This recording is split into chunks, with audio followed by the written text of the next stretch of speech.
I was busy, J Mac. I was busy, man. I was busy last week, man. That's why I could not be here last week. And Brian could not find me a replacement, J Mac. My bad, bro, for not giving notice, man. But I had to do it, man. I had to do it. Welcome to the BCSN SportsWrap. That's AD Drew. I'm Brian Fulford. And as you can see, AD Drew is tending medical attention to Janiah Broome there right after he injured his elbow, his right elbow, in the Elite Eight game between Auburn and Michigan State. And that's Drew standing there, you know, trying not to get in the way and trying not to bump that right elbow of Broome, which was already hurt at that point in the game. But yeah, that's why we didn't have a show last week. So here's the backstory on that, Brian. Yeah. Obviously, I had an opportunity to work the regionals, and I didn't work Friday because we were hosting the Morehouse Relays on Friday, but they still were able to use me on Sunday, and I was actually working in the back in the work media room. And so, and you're familiar with this, Brian. Once the game started, and just to let you know what I was doing back there in the work media room, I was the guy who was handing out the photo vests. Brian knows exactly what I'm talking about. Anybody who's a member of media know exactly what I'm talking about. Those uncomfortable, were they small and tight, or were they at the oversized ones? No, they had the band right here, so they could be adjusted to. Okay. You know, one size fit all. Yeah. But you know, obviously, with that role, once the game starts, Brian, there's really not a whole lot for me to do back there. So you know, I would sneak out to the arena every now and then, and you know, catch some action. Cause since I didn't have an assigned media seat, I just kind of had to stand around.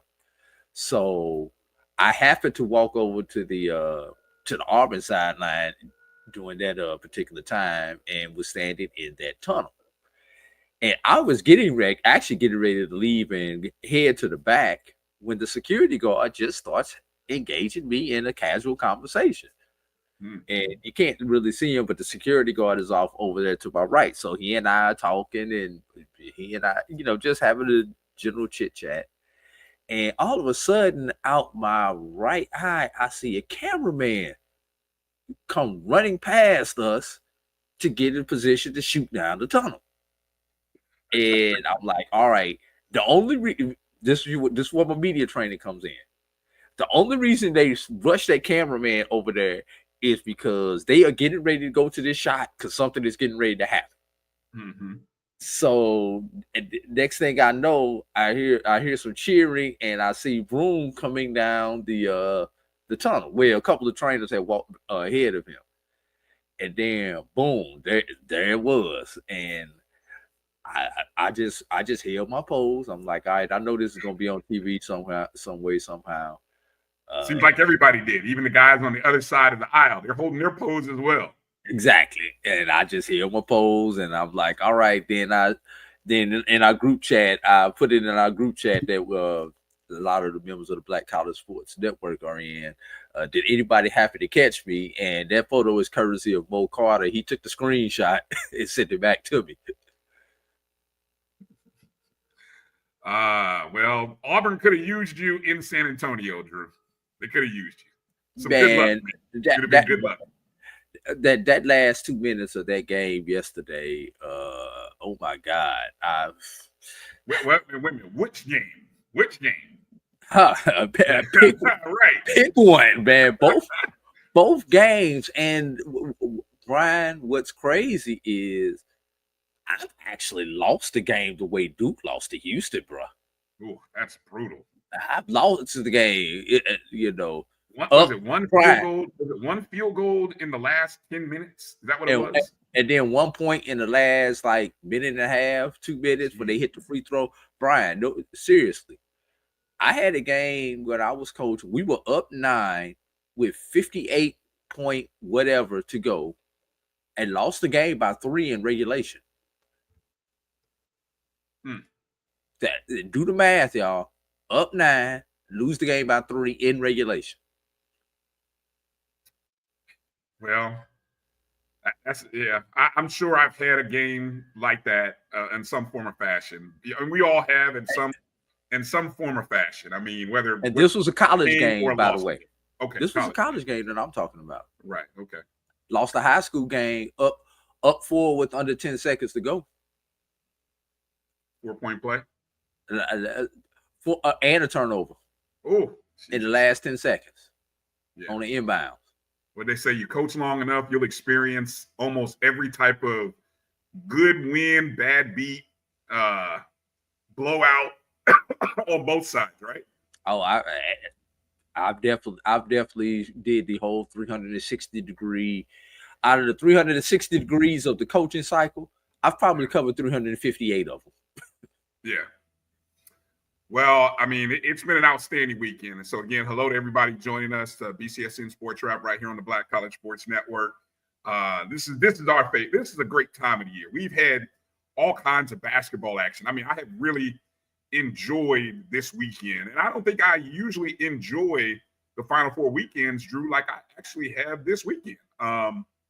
We had 2 great games we can even go to Friday where it was sort of anticlimactic, but we had a nice build-up for the women's Final Four. They turned out to be 2 absolute beatings that I don't think I didn't predict it that way, but I mean, hell, that's what happened. Brian, 3 beatings on the women's side. Well, I was just hold on. I was giving the day-by-day breakdown, yes, because of all the tournaments, I think when you looked at the women's tournament usually goes chalk. Many times in chalk, I mean 1, 2s, and 3s, right? Usually you don't get outside of 3 seeds really making a run in the Final Four. And I don't think too many teams outside of a 3 seed have won a national championship. Right, and it was 3 1s and a 2 in the women's Final Four. Right, and you could argue that UConn might have been deserving of a 1. I think there was an argument somewhere that they could have been, worthy of a 1. Okay, right. But and then on the men's side, you had 4 number 1s, which is the first time that happened since 2008. So the only 2 times that has happened, right? Right. So and were it not for a knee injury, we may have had 4 number 1s because I would really think SC with Juju. Were they in the same bracket with UConn? Yes. That would have been interesting. The way UConn was playing, I don't know. I don't know if Juju would have saved him. I'm just saying. I don't know if she alone would have saved him. The way Paige has been playing, it would have been tough. The way that but I whole would have team loved was to have playing. seen that. Yeah. So I mean, we had the women's Final Four. Then you had the men's. Now I'll tell you, Saturday. What I enjoyed about Saturday is I was telling Drew. Those of you who may not have been paying attention, there's this thing called the Crown, which is being put on by Fox Sports. It's in Las Vegas.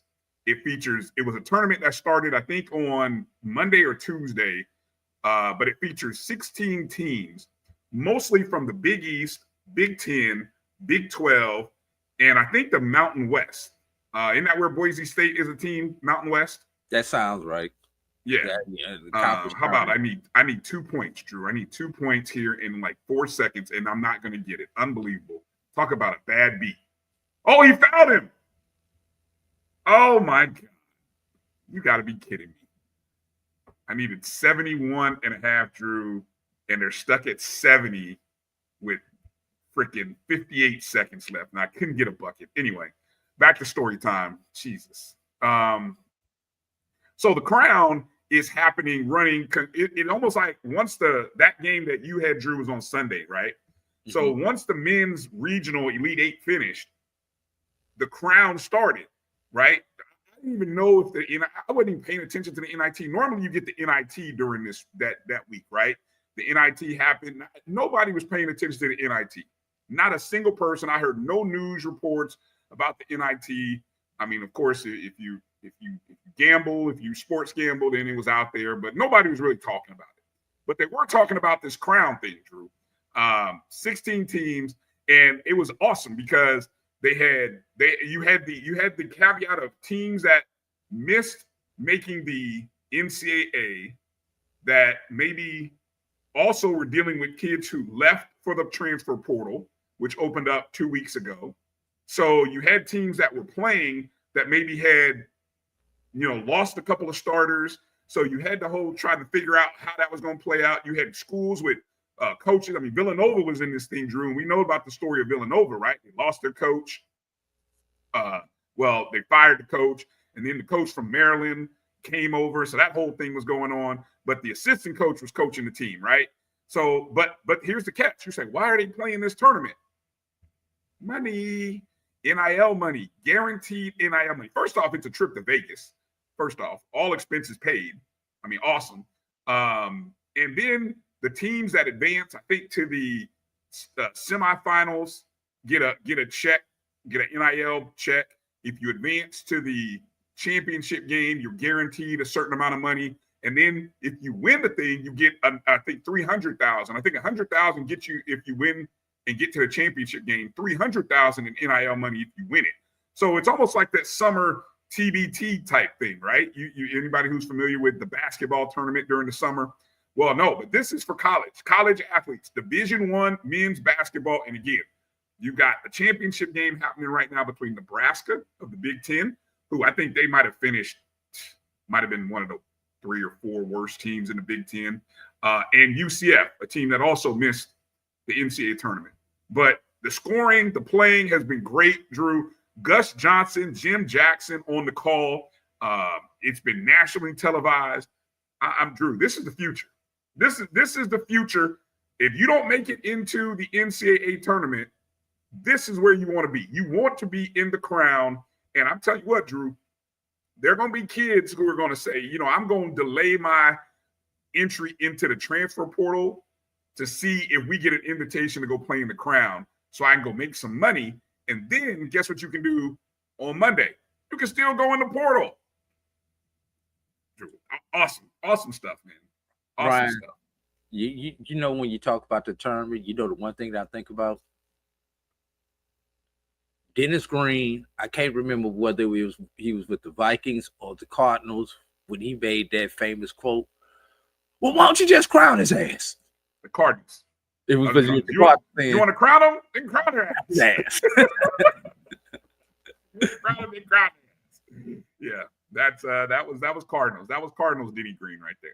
All right. He didn't have. I think his greatest rants came with the Cardinals. I think that was just a frustrating period of time. His success came with the Vikings. That's why. Yeah, the success came with the Vikings. The rants came with the Cardinals. Yes, that's a great way to remember. And so, yeah, so we ended up getting a great national championship semifinal game in the men's. Wow. Great for who, Brian? Well, casual basketball fans, great. If you're a Auburn fan, miserable. If you're a Duke fan, you're even more miserable than Auburn fans. I mean, so Brian, because neither one of those teams could close out a game. I went 0-2 on yesterday. I saw that. You left the door open for somebody else in there. All I needed was one. 2-0. Man, Drew, if I had not slept on that one day in round, what was it? Was it the first day of the second round? That Saturday. Because I forgot to put my picks in. I forgot to submit my picks on that day. If I would have submitted my picks on that day, because obviously going 0 for 8 hurt me. I don't know if I can win this thing. I think the best. You can't win it. I can get at least some money. I ain't get third. But because I went. You might lose. You might lose first place. I was leading. Now I'm tied for first place because I went 0-2 in one of my picks. Somebody who tied me. All I needed to do was get one. Right. And then I was in third. I'm in third place also. Brian. Yes. And please don't tell me who you're gonna pick, because if we pick opposite and you win and I lose, you actually would knock me out of third place. You would knock me out of third place by 1 point. I'm legitimately on the fence. I am 50 and I am too. On this game. We are not going to discuss who we're going to pick just to see who's going to get those last couple of dollars out of this pool. Yeah, I mean it's going to be an interesting national championship game between Houston and Florida. I mean, there's I really thought Houston. I did not expect on my bingo card for Houston to be down by 13, 14 points in the second half. What I did not expect was the run at the end of the second half by Houston. I could see it down 13 points. Really, you could see. I couldn't see the 18-1 closeout or whatever it was to close the game out. That's what I couldn't see. Right. Exactly. Right. Yeah. So I just thought it would come down to grown men for Houston playing defense, and defense at the end of the game is what got them home. Now, I think the same holds true for Florida. I thought Florida's defense was good enough. And really, I'll tell you what, in the first half, I just thought Auburn's strategy of going to Broome whenever the offense wasn't working and playing NBA isolation ball, I just thought that was going to eventually catch up to them. Well, I think he hit his last field goal at like the 15-minute mark of the second half. Yeah, I mean, I just thought, the best guard on the floor belonged to Florida. Definitely. I mean, Walter Clayton Jr., best guard. I can't even believe that people don't think he's a lottery pick. That is crazy. I don't have the full size on Walter Clayton Jr. I think he may be about 6'3" or 4, but I can't believe he's not a lottery pick or under consideration. And I think that's the problem with him, because he's a 6'3" off-ball guard. At 6'3" at the next level, you. How tall is Steph Curry? But Steph Curry can handle the ball. Clayton handles the ball. He handles the ball for Florida. Right. What? I mean, that's all I saw him do. Who else handled the ball for Florida? You would almost have to put him in a Golden State type situation where somebody would trust him to bring the ball up and then run plays back for him like they do at Golden State. Hey, I would tell any GM, remember the conversation that people had about Steph Curry back in, what was that, 07, 08? And because it's similar situation. Similar situation, right? He's really a two guard in a one guard's body, a point guard body, right? But I mean, you'd be crazy, and I would be very cautious of my GM if anybody in the organization that I'm a fan of if they say anything negative or say he's not a point guard. I'm sorry. In this NBA, I mean, you need guards who can shoot and he can handle the ball. I'm watching it. All you got to do is watch the games. That's the crazy part, Drew. A lot of times people get stuck about these narratives, but watch what these kids do, man. You watch what these kids do, and I mean, they'll tell you. They'll tell you. And remember, Steph Curry stayed in college one extra year just so he could work on his ball handling. Exactly. And the rise of Clayton from a kid who went to Iona out of high school, averaged 7 points a game his freshman year, to seeing his growth. He came back, and it's funny you say that because I think Clayton decided to come back another year at Florida too after seeing his draft stock last year. So, yeah. So, Blue Jacket says, "I'm with you. I think I had Florida and Duke on one of my brackets, but as the tournament progressed, and I think what sold me on Houston is I watched the Houston-Purdue game. The Houston-Purdue game, which I think was a Sweet 16 game, watching them, that's when I had a feeling that, okay, Houston is real. Houston, whatever you thought about Houston from years past, offensively or Kelvin Sampson or whatever, when I saw that, and then I went through the breakdown and the knowledge about the play. You know what I'm talking about, right? The inbound play. And once I learned more about, because we didn't talk about this last week, but once I learned about how Kelvin Sampson's team broke down the tendencies of Purdue on inbound plays, they worked that play to perfection. Andrew, it's always impressive to me when I see the players understand the different scenarios, because we do that as coaches, right? We talk about, well, there's scenario 1, scenario 2, scenario 3, and you go over it and over it again, right? But sometimes, look, I've coached kids that they can't remember the second scenario to save their life, and they'll end up throwing it and screwing it up, and you'll be like, Jesus, how many times have we worked on it? But to hear the Houston kids know the options and know that if the kid does this, you have to come in and just the inbounder being able to get himself inbounds established so that he can catch the ball. And I mean, Drew, when I saw that, I believed in Houston at that point. And I said, oh, Houston's going to the championship game. I just became a believer. So, yeah. Brian, enough about Power 5 NCAA tournament. Let's talk some HBCU hoops, man.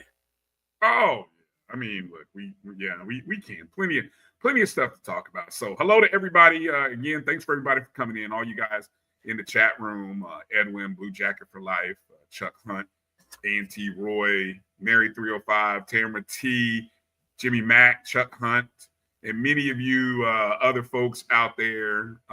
Don Hollywood 7 on IG. Florida Memorial's men's basketball page checking us out. TCG 116 checking in. And some other folks. And however and wherever you're watching the show, go ahead and hit the thumbs up and the like button if you're on YouTube or on Facebook. Hit the thumbs up and the like button. We appreciate you helping out the algorithm. If you're watching us on X, you can also be a part of the commentaries. I think one of the, you can always drop a comment via X. And exactly, Edwin. Not Drew actually putting me back on task, right? I mean, who would have figured? Because who would have figured? Yeah. But anyway. And shout out to Florida Memorial for the great season that they had down there, both on the men's and the women's side, down there for the Lions. Right. Speaking of this weekend in HBCU sports and HBCU basketball, Drew, you had the All-Star game happening in San Antonio. And who would have known, Drew, that the women's All-Star game, which was the first year of the women's All-Star game, HBCU All-Star. This is the fourth year for the men, first year for a women's All-Star game. Who would have known that women's game, which was actually being run at the same time as the national championship game, who would have known it would be a better game than UConn, South Carolina, which was an absolute belt the ass kind of game that UConn just spanked, just spanked their ass. Second time in a row, not in a row, but second time this season, they put belt the ass on South Carolina. So, yeah, I think it was Talia Wesley, the SIC Player of the Year, hit the game winner, a 3-pointer for the women. I don't know. Hold on, I got the graphic pulled up here. The women's. Let me see. The women's teams are. Let me see if I got the names. Team Patricia Hoskins and Team Yolanda Laney and Talia Wesley from Allen. She was the Player of the Year in the SIC, Drew. That's a good question. That's what they said. That's what they said on the broadcast. So I'm just you're in SIC. I just wonder. I was thinking it was Harris from Miles, but maybe you're correct. I'm just going off the broadcast team. Yeah, shout out to a friend of the family, Boyd there, for being a part of that. Yeah, Talia Wesley of Allen University. She was the MVP of that game. And I lost Drew there. Something must have happened. But yeah, the women's was the second game. The men's game happened first. Team Al Addles and Team Bob Love. Now I don't look. I'm not an all-star game watcher. I don't know if I don't know. But Brian, this all-star game in particular, it's not like a traditional all-star game where you see people just going through the motions and everything else with the all-star game, Brian. This all-star game has turned out to be ultra competitive. And these kids are playing, they're putting film together against some of the best. You know, what you can say what you want to, and we know there's some talent at the HBCU level. Yeah. But, you know, when they get the film, a lot of the scouts from not only, well, we know the NBA scouts, how they feel about us, but from your G leagues to your other minor leagues to your overseas leagues, they always question the competition. So this is the one time that you could put together some quality film against some high level competition amongst your peers. So yeah, I mean, did you see the way that these teams were playing defense, Brian? Oh, they were playing defense like this was a NCAA or SIAC or SWAC or MEAC or CIAA tournament. These teams were playing legitimate defense. And to think about it, Brian, these kids had 2-3 practices together. You know, a little camp or something like that, and then they played. Even on the men's, even in the men's game, I got to give, whether it be the players or the coaches, I give them credit for over dribbling, which there was not a lot of me ball. There was not over dribbling. Incredibly low amount of turnovers. Yes. For a bunch of players who've never played together. Right. I mean, that's, and I saw guys sharing the ball in transition breaks. I mean, hell, they were sharing the ball in transition breaks better than I saw at times in the national final, in the semifinal game on Saturday night.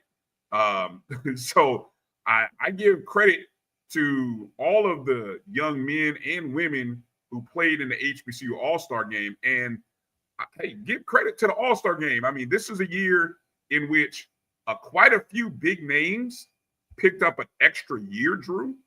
And I mean, there could have been some big time names that would have normally played in this game, but because of the NCAA rules regarding junior college and Division II moving up to 1, there were a lot of kids who got an extra year, and they're going to be, obviously that is part of, I think in large part why the transfer portal numbers are so huge.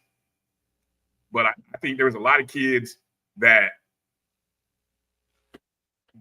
they may not have made this team this year, but they took advantage of their opportunity. I guess that's what I'm trying to say. And they put a good product on the floor, which further solidifies this event going forward, right? Because it's an accomplishment that you're having it in the same city with the Final Four.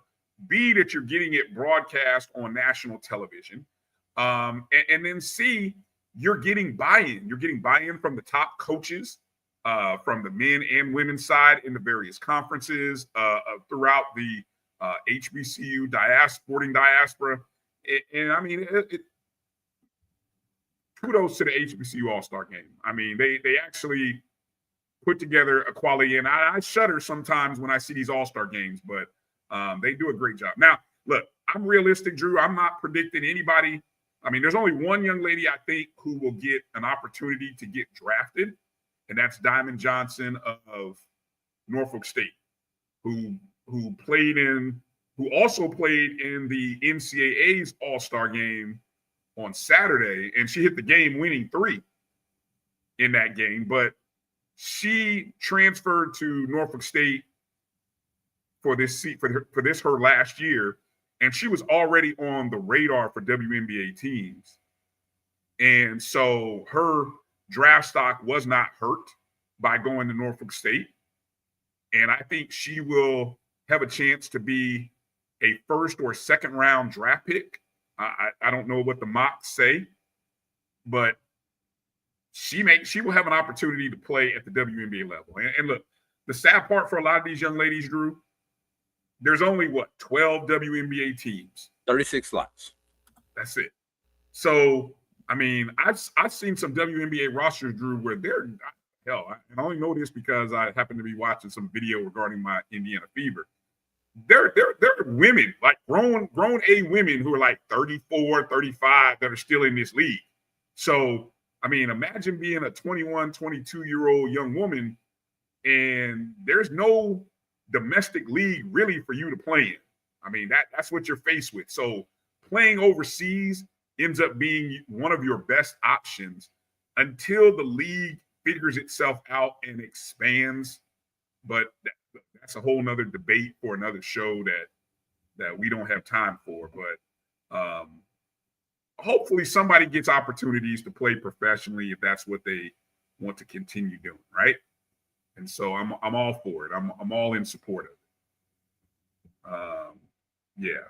So I don't know, where is next year's Final Four for the men's? Brian, it is funny that you asked that, Brian, because I just happened to look that up. Okay. You may be familiar with this place called Vickers Oil Stadium. Really? Oh, well, what do you know? Guess who might have to start getting in some credentials? Look, you know people, Drew. How do I get on somebody's media list to do what you do, which is to hand out some credentials, doggone it? Come on, who do I have to know? Hey, you just got to respond to the random emails that you get. yeah, and I'm bad about that. So yeah, good luck with that. And if Phoenix will have the women's Final Four next year. Okay.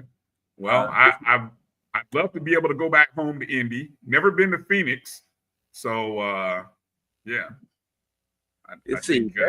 There's actually, let's see, when did I see it? 5 rounds. There's one coming to Orlando. Around coming to Orlando. And the women's Final Four being. You have to wait till 28 opening rounds before you have something down in your area, Brian. Orlando has a view, and the only thing I can presume is just because the Orlando Magic are in season is being the only reason why Orlando can't get a regional or a Final Four for the women's. I mean, Tampa can get the Final Four. How come Orlando can't? It has to be because of the scheduling with the NBA, and that's the only thing I can think of. I mean, but they've got sites. I'm on the site right now. On the men's side, they've got preliminary and regional rounds all the way through 2028 chosen. Yeah. And on the women's side, Same thing through 28. But Brian, you got to remember, on the women's side, they only play 2 regionals. Ooh, what do you think about that? Because they play they got rid of 2 the of them 4 in one regional. They site. got rid of the 4 regional sites. Right. They have 2 regional sites. They play 2 regionals in one site and 2 regionals at the other site, and then you play all 4 days. Yeah, that caught the ire of a few college coaches. I heard Gino complain about it. I heard Mulkey complain about it. I heard Staley complain about it. What do you think about that, Drew? Birmingham and I think Tacoma, Washington were the 2 sites. Is this good or bad for the game? Spokane, women's Washington. Basketball. It was Spokane. Spokane, Washington, not Tacoma. Okay. Yeah. From a logistics point of view, it's a lot easier because you've got people doing the same thing over multiple days, even though you're serving two different regionals. So it's a cost saver because you've only got 2 crews of people to play versus 4 crews of people to pay, hotels, etc., etc., etc. Because you got to think about it, Brian. They're gonna have to pay for the people who have to travel in. That's 5 days worth of hotels. Mm-hmm. But if you have to do that in 4 cities versus 2 cities, obviously there's a cost saving. And with the new, I guess, revenue sharing, or however you want to quantify that, with on the women's side, as they will now get a unit also, this may be one of the ways that they were able to fund that unit on the women's side by cutting back on the number of regionals. And obviously we know first round has moved back to the higher seed. Right. Campus sites, at one point it started on campus, then they went to the first round sites, and then they wound up going back to the campus sites because of attendance problems. They realized. I mean, I know some people want, sometimes you want more, and you want. I think there's this thought that just because it happens on the men's, it should happen on the women's. But I think sometimes you have to really look at the scale. The scale. Yeah, I mean, 2 different products. It is 2 different products, and unfortunately, they run at the same time. You know what I'm saying? Like, I know, and that's a factor also, Brian. Because if you notice, they try to stay out of each other's way as far as these sites and everything. Game dates. Right. Now, what I did find interesting this year, Birmingham and Atlanta, 2 spots with basically in the same region of the Southeast. That normally doesn't happen like that, where you get, because Birmingham is 2 hours from Atlanta. Usually there's a much larger gap between those cities. Let's go, just since we're on it, Brian, let's talk about the 2026 sites. 2026 women's regionals will be held in Fort Worth, Texas, Dickies Arena, and in Sacramento, California at the Golden One Center. The Final Four for the women will be held in Phoenix, and that is April's 3 and 5. The regionals are March 27 through 30. And on the men's side, Brian, wow, let's go 2026. If you live in one of these areas, you may be able to catch some men's basketball. Obviously, first 4 is in Dayton, Ohio. First and second rounds will be in the following cities: Buffalo, New York; Greenville, South Carolina; Oklahoma City, Oklahoma; Portland, Oregon; Tampa, Florida. You can make that ride, Brian. Okay. Philadelphia, PA; San Diego, California; and St. Louis, Missouri. I might make that ride up there next year. Those are the first round sites. Those are the first round sites. Okay. I like the Tampa first round site. Okay. All right. Regional sites for 26: Houston, San Jose, Chicago, and Washington. And all of those are in regular size arena. None of those regionals are in a dome. Nice. Toyota Center, SAP Center, United Center, and Capital One Center. And then the obviously the Final Four and the championship game Lucas Oil Stadium in Indianapolis. Right. Which I attended the Final Four game, and that was the year Wisconsin beat an unbeaten Kentucky team in the semifinals. And I actually had seats that were, I thought it would be horrible seats because you're in a football arena. And I was sitting about the mid-level section, almost club level for a football game. You would think club level, right? Middle tier. And I mean, I actually could see everything happening. It helps that also they have these big giant TV monitors. So at worst case, you can just act like you're watching the game on the TV monitor. But I really could see everything that was happening on the court. And of course, when Wisconsin won, the whole Wisconsin crowd, they played jump around. And so they were going nuts. And so that was kind of fun. I didn't have the stones or the cash to stay for the championship game. I would have if Kentucky had won, because they would have played Duke in the championship game. It would have been for history. It would have been for an unbeaten season, and that I would have stayed for that. I didn't want to stay for Wisconsin versus Duke. I'm sorry, that wasn't worth the ticket. The only reason I went is to see if Kentucky could pull off the unbeaten season, but they pooped on themselves and couldn't get it done. So it was what it was. Hey, Brian, we done talked about non-HBCU basketball long enough. Let's take a break and come back and talk about some HBCU basketball, man. All right. That sounds good. Ring around the coaches instead of ring around. Yes, indeed. Ring around the coaches. We'll talk about the biggest move that happened over the past week, as one coach in the SWAC said, "I'm good. Let me jump over from the West Division over to the East Division," even though they don't do divisions in men's basketball. But if you know, you know. And one program has a new coach. Another program still looking. A couple of programs are still looking. And we'll let you know about that here in just a moment, right on the other side. You're watching the BCSN SportsWrap right here on the Black College Sports Network. AD and I will be back in just a moment. Planning an event? From weddings to corporate functions, CMJ Events LLC brings over 15 years of experience to make your vision a reality. Based in Metro Atlanta and serving statewide, even internationally, we provide versatile event planning and authentic catering cuisines tailored to your needs. Whether it's pre-game meals for student athletes, fundraisers, weddings, corporate functions, CMJ Events LLC is your one-stop solution for exceptional service and unforgettable food. Our diverse culinary heritage means we cater to all cultural tastes, dietary needs, and food restrictions, making every meal uniquely yours. Let's make your next event unforgettable. Visit us on all social media at CMJ Events LLC or email us at cmjeventsllc@gmail.com. Also give us a call at 404-664-3882 so that we can start planning now. This is the Dean of the College of HBCU Sports, Kenyatta Cavill of Dr. Cavill's Inside the HBCU Sports Lab with Mike Washington and Charles Bishop.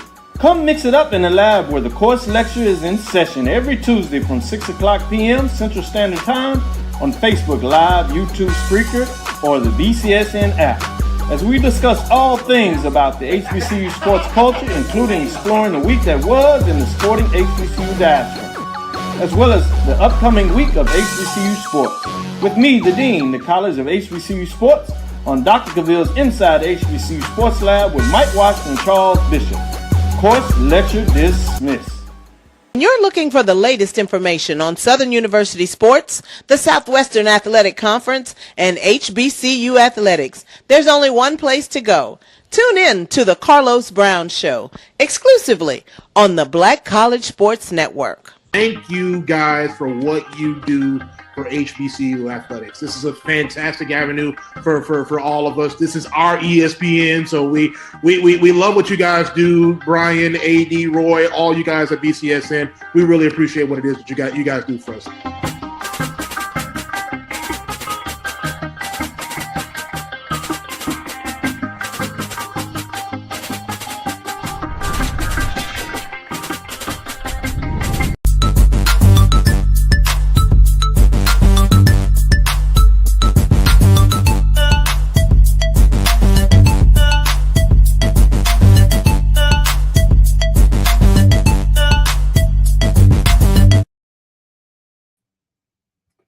Hey, welcome back to the BCSN Sports Wrap. Brian and AD here.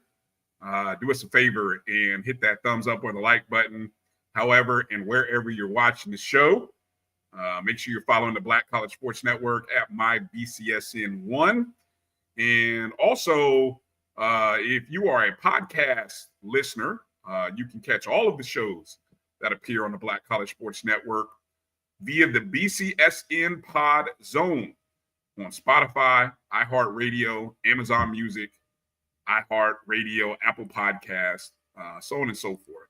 But BCSN Pod Zone is where you can find us. So please download, rate, review from your favorite podcast platform, even if it's just 2 minutes, even if you just, click on it, download, click on it, listen to 2 minutes. It all helps the algorithms, help the commercial. We can use the views or listens. Yeah. All right. Brian, before we move on, I forgot to, in that last segment, I forgot to shout out Michelle Jinks. Ma Jinks, as a lot of people know her as lifer in the sports information business, especially with HBCU, former SID of our beloved institution, Brian. Was she? Yeah, she was at. Okay, I did not know that. When was that? When was she at BAM? I know she's a BAM grad. Yeah. Maybe I'm confused. Maybe I'm confusing her grad status with her professional status. Okay. But anyway, shout out her. She was I saw her next to Gino after the women's championship game. Yeah. So she was down in Tampa, but Brian, you may not know, she was also in Birmingham with the regionals in Birmingham. Also, one of the lead people with the hosting of the tournament in Birmingham. So one of the leading media people down there. So shout out to Michelle Jinks for her. Is she retired from the BXWAC Challenge, Celebration Bowl, and Band of the Year. Did she really? Yes, she did. Did not know that. Yes. So so somebody else will be our boss if they hire us. So somebody else will be in charge of saying who's getting the credentials and who's not getting the credentials, and press conferences and releasing all of that information. More news to come on that, Brian. I did not know she had retired from doing that. Well, yes. Okay. I mean, she gave it 9 good years. Yeah, no, I mean, she ran a tight ship. I mean, she set a high standard. She did. No, does not play around. You better come correct or don't come at all. Denied. Who are you? Who you cover? Yeah. Oh, G-Boom. Oh, G-Boom said maybe I can get my credentials back. Maybe. Hey, new person coming in, you never know. Goodness. All right. Well, as we kind of teased, and yes, Edwin, there's nothing like a good old coaching gossip, which will get me back to talking about HBCU basketball, no doubt. And no hostile takeovers here, Brian. That's an inside joke, Brian. Oh, okay. All right. You know what I'm talking about. No, I don't. Put it in the text. Put it in the private chat. I don't know if I know. Maybe I do. You know. All right, let's move on. All right. Well, hey, the biggest news that we kind of had a feeling was going to happen during the week was that Alabama A&M was going to name a new men's basketball coach. They had dropped the news announcement like Monday or so, and they said, "Hey, on Thursday we're going to name a new coach." And so it was kind of like, wow, who, what names are out there, and it's funny, I got a call, obviously, people were jabbing at me and us as folks were speculating that, people were going to make a power play on our head coach. But in all reality, because all the comparisons were out there. Okay, what's a better job? A&M versus this school. Prairie View was actually still open at the time. So it was kind of what's a better job? And it wasn't until a good friend of ours had told me to keep an eye out for this name.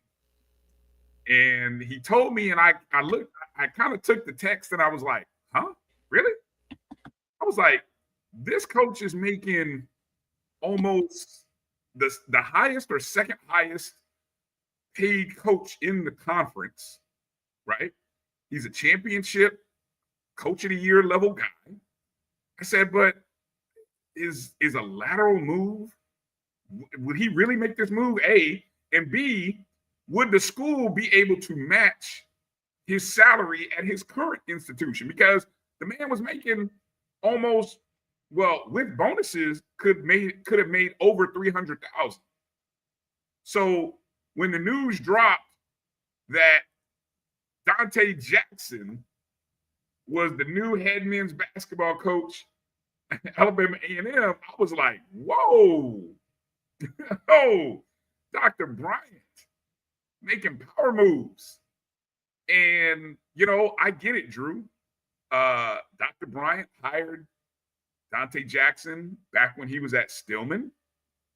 And he hired him to Grambling from Stillman. I just didn't see this card. I didn't see this on the bingo card, Drew, but I really didn't have any list of names. I mean, but I guess I was blinded by the money in terms of making it work, but it happened. Dante leaves after 8 seasons at Grambling. I think he's the second all-time winningest coach at Grambling, 129 and 122 at Grambling alone. Of course, at Grambling, 3-time SWAC regular season champion, won the tournament championship in 24, helped them win their first NCAA tournament game, first 20-win season in, I don't know, several years, maybe a couple decades. Coach of the year, 2-time Ben Jobe Award winner. So, I mean, I get it. Alabama gets a big fine. And again, the numbers, you had to match, Drew. They had to match the numbers to what he was being, because he had just signed an extension at Grambling State. What's your take, Drew, on the big time get by Dr. Paul Bryant? I mean, Dr. Bryant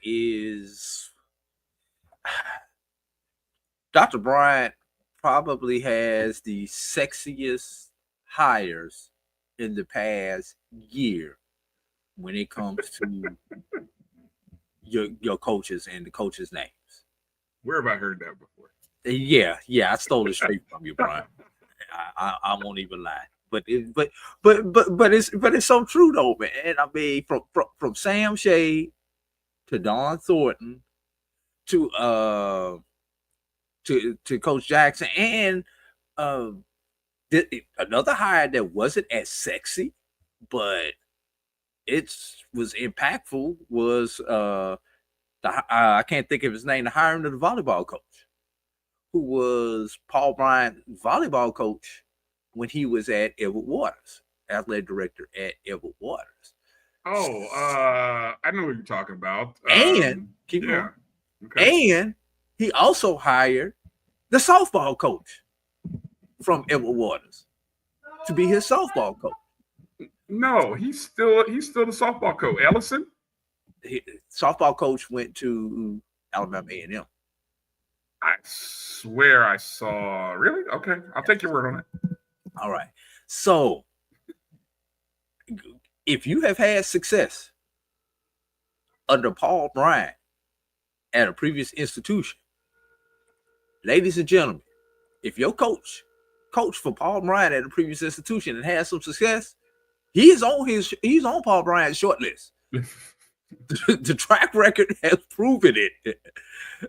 But as athletic directors, athletic administrators, you tend to stay with people who you're comfortable with.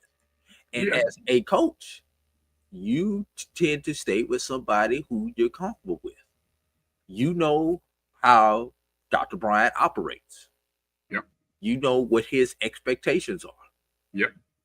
So now it's a matter of A, do I want to move to that city? B, what's my budget going to be versus what my budget was where we had previous success. And if my budget now is more than where we came from, then yeah, we did great things. We drove all the way across country in a Honda. Now you giving me a Escalade to drive across the country with? Yeah, we gonna make this ride a luxury. That's kind of the mentality of the coaches. Now, it's also seems to be helpful that the president at Alabama A&M is giving Paul the checkbook or the line of credit to go out and get these coaches. Boy, is it? Well, let's think about this, Brian. Well, you just had a coach who was under contract, so there had to be some type of buyout of the compensation, unless the contract did not call for it. Which he resigned though. He resigned though, didn't he? Yeah, there are some technicalities to that. Okay, technicalities to that. Okay. But, I'm pretty sure there's some compensation that has to be charged back to the coach or something like that. If the institution did not have that in their contract, then the institution is what's the word I'm looking for? They're not doing their due diligence, because if you resign and there are years remaining on our contract and you take a job somewhere else, I would expect compensation, and that should be written into the contract. But at the same time, if we let you go early, that we should be just like if we let you go early, we should be paying you out until you find that other job. So it's not like that's a one-sided deal. That's usually a quick pro when it comes to that. But once again, big shout out for Dr. Bryant. But what are the expectations on the hill now, Brian? With all of these things coming, there's unduly pressure put on Dr. Bryant for bringing in all these coaches, because now, is there anybody left before Paul Bryant got there on a coaching staff? I know the baseball coaches knew. I don't know if the baseball coach had any affiliation with the baseball coach was an interim, because I remember we talked about this at the Cactus Jack. He's the interim coach now. Right. Could become we'll have a new baseball coach, but yeah. We'll have a new baseball coach, be it the present guy who's the interim or someone else. Correct. And I'm not gonna say it, but I would look to another one of his former institutions, to a coach who's had success. So are you gonna? I'm not gonna put out the name. Not gonna put it out there. But I know who you're talking about. I know who you're talking about. Exactly who I'm talking about, and it would not surprise me if that coach decides he wants to leave his current situation to be in Huntsville, Alabama. Yeah, would not surprise me at all. It would be a step up. It would definitely be a step up, and a couple of things from out of the press conference, and it was kind of interesting hearing the why. This is a quote from Coach Jackson. Again, this is 8 years at Grambling State. Just signed a contract extension the year after taking the team to the NCAA tournament and winning. He said, quote, "My wife and myself needed a change of scenery. After a lot of deep, thoughtful discussions, tough conversations, we decided to hit the reset button. We needed an opportunity to refocus on our purpose, refocus to build a new program into a championship contender, and we just needed the change of scenery." He also mentioned, and I'm paraphrasing here because I couldn't find the exact quote, and I didn't necessarily go back and watch the entire, but I heard it. He also mentioned about leadership matters, to which I was a curious statement that he made in that press conference. I mean, we know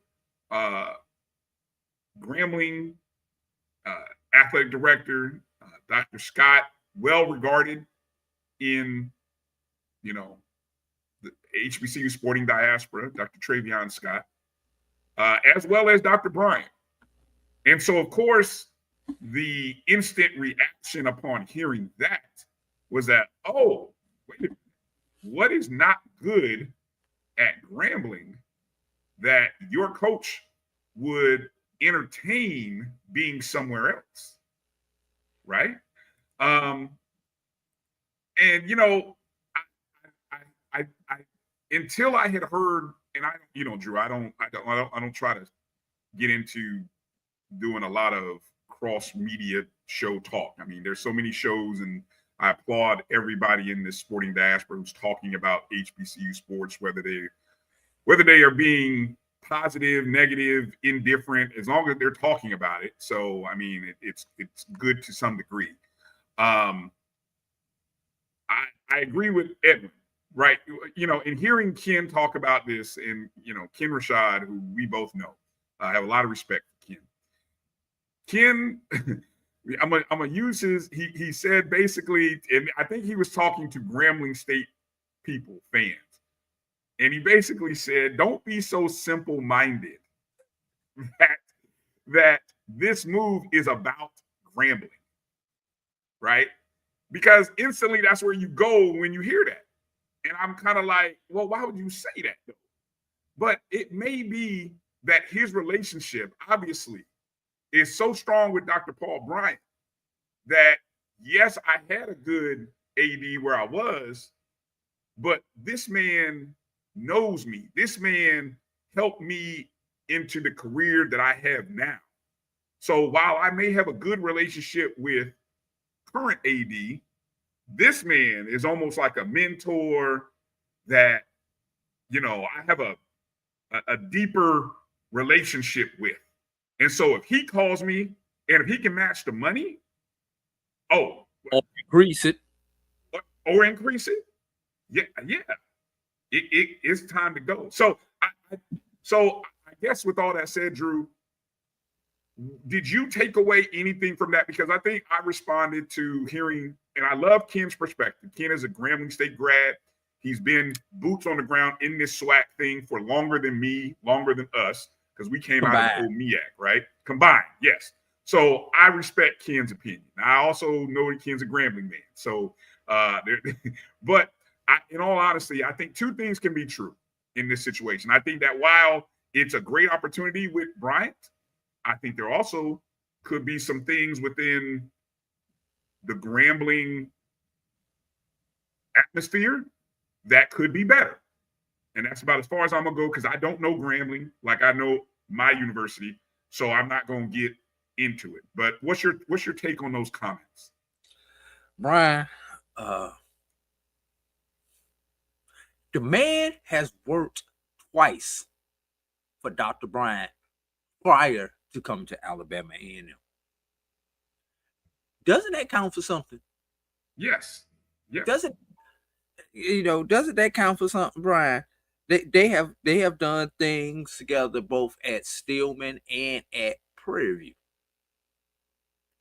So Stillman and Grambling. Stillman and Grambling. So, and if I remember right, they actually have a relationship that goes back to Prairie View. Am I correct on that?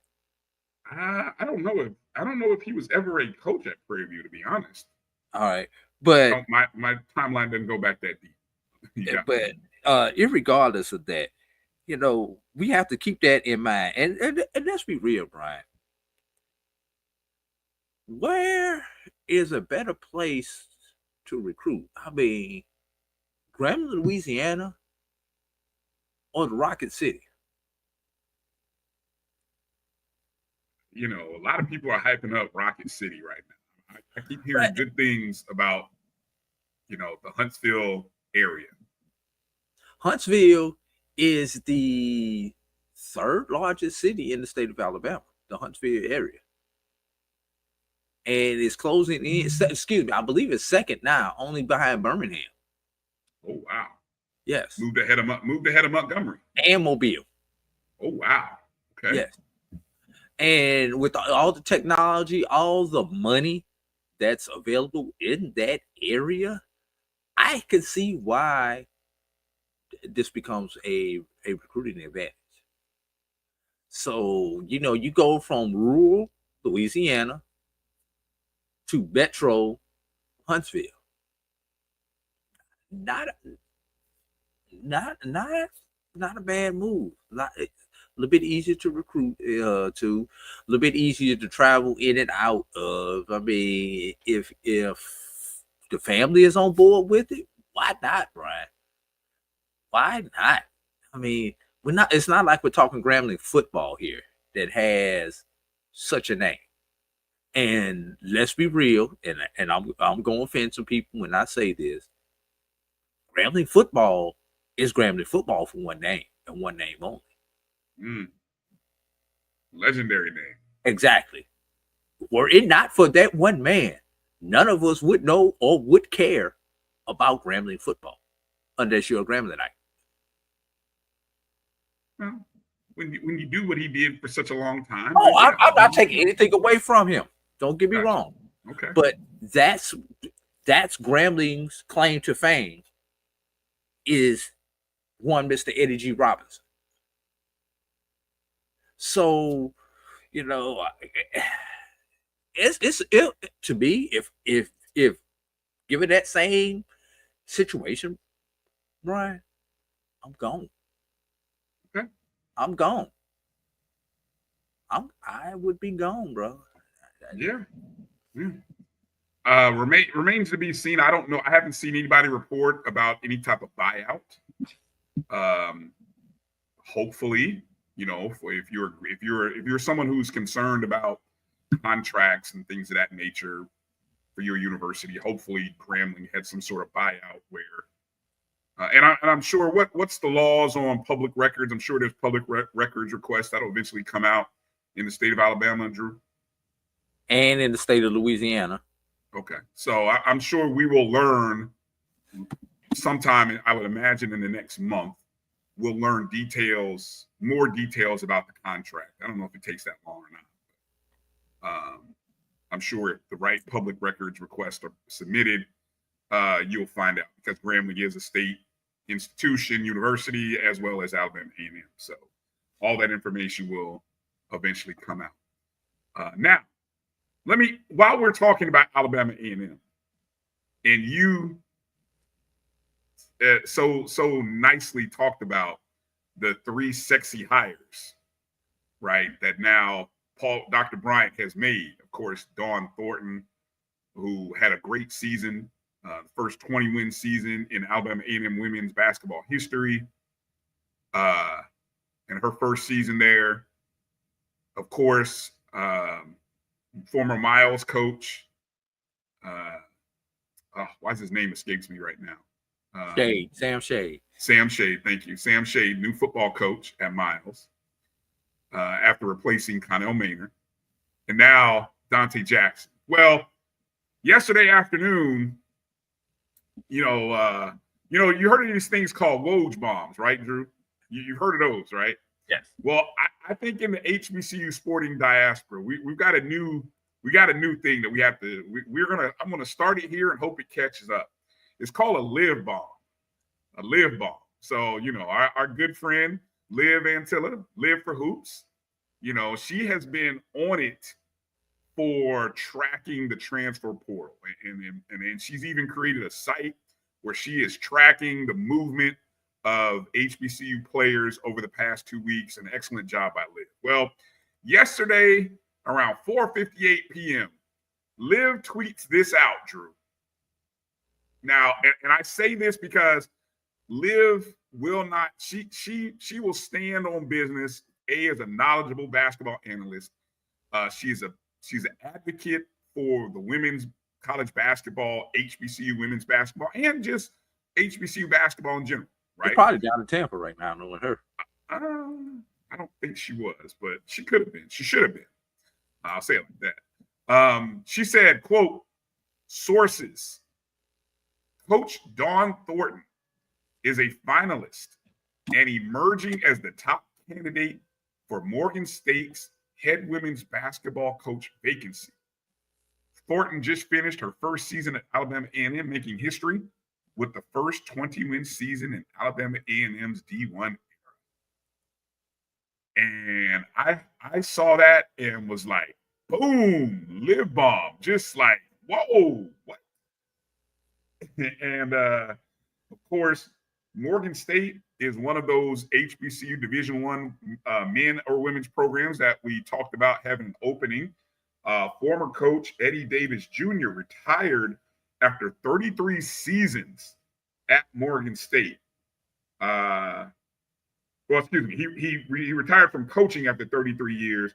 He spent 13 years at Morgan State, the third winningest coach in program history, right? So he retires. There's the open spot at Morgan State. Liv drops a bomb, says that, yeah. And it got everybody's head on the internet scratching like, huh? Why, Don? This is a day after, I don't know, 48 hours after the announcement that Dante Jackson is now coming on board. This is out there, Drew. And I don't know, news or noise. I mean, what do you make of that intel? Dawn Thornton potentially in the running for the Morgan State job. To pull out my old Chris Berman, tick, tick, tick, tick, tick, tick, tick, tick, tick. We on the clock now. Said, don't go to Morgan. We are on the clock. I mean, that would be interesting. That would, Brian, would that be the first chink in the Alabama A&M armor under Paul Bryant?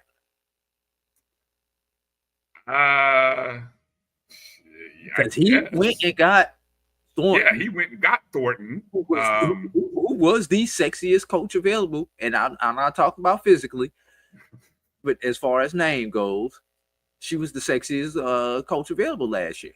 She was. So actually, she I don't know whether there was ever a bidding war between A&M and Jackson State for her, but I think she had accepted the job at Alabama A&M before Tamika Reed had left Jackson State. Right. So, and I don't know, I don't know what the factors would be. Morgan pays a lot of money. One reason they pay a lot of money is because the cost of living is higher in Baltimore, Maryland than it is in Huntsville, Alabama. Although Huntsville, Alabama is not as cheap as you would think as far as cost of living. But go ahead. Well, I'll tell you, when I went and looked at, and I know I was looking at my research, and I was looking at the whole Dante Jackson at A&M, and I started looking at men's basketball coaching salaries, right? And it got me into looking or going down the rabbit hole of looking at salaries. And when I saw that the Morgan State men's coach is making over 330 something thousand. I mean, of course, Robert Jones at Norfolk State is making like 420 something. Yeah. But when I saw how much the Morgan State coach is making, and they have not had the kind of success as anybody in the SWAC, and he's making more than anyone in the SWAC. That got my head scratching like, whoa. I mean, Morgan State is paying like that. Now, again, I don't know. That's what I keep hearing. Morgan pays. Morgan has money. They're paying. That's an interesting move. I don't know Dawn Thornton's background to say, is she from the East Coast? Is she from the Northeast?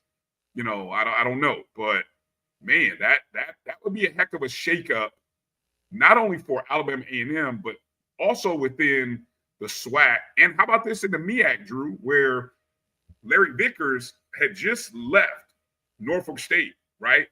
So you might think there might be a step down for Norfolk State, right? Okay, thank you, Edwin. She's a Jackson, Mississippi native and a Jackson State alum. Okay. So, man, moving to Baltimore in the Northeast, I mean, wow. That's a big time step up. Big time step up. And Broadus might be the second highest paid coach in HBCU men's basketball. Not just in the MEAC, but in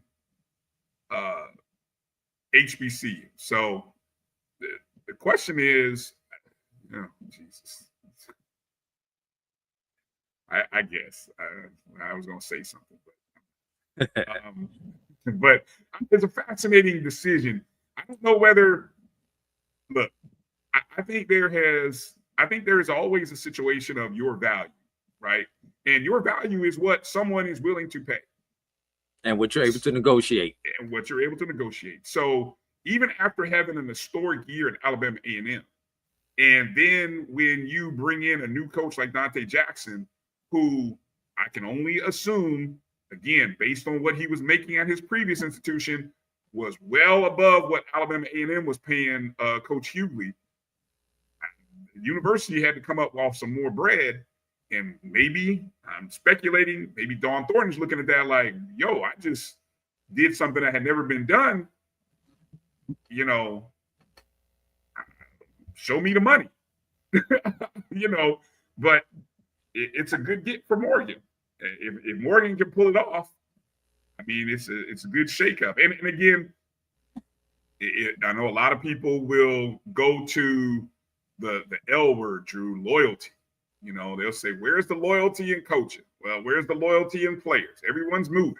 Everybody's looking for the next opportunity.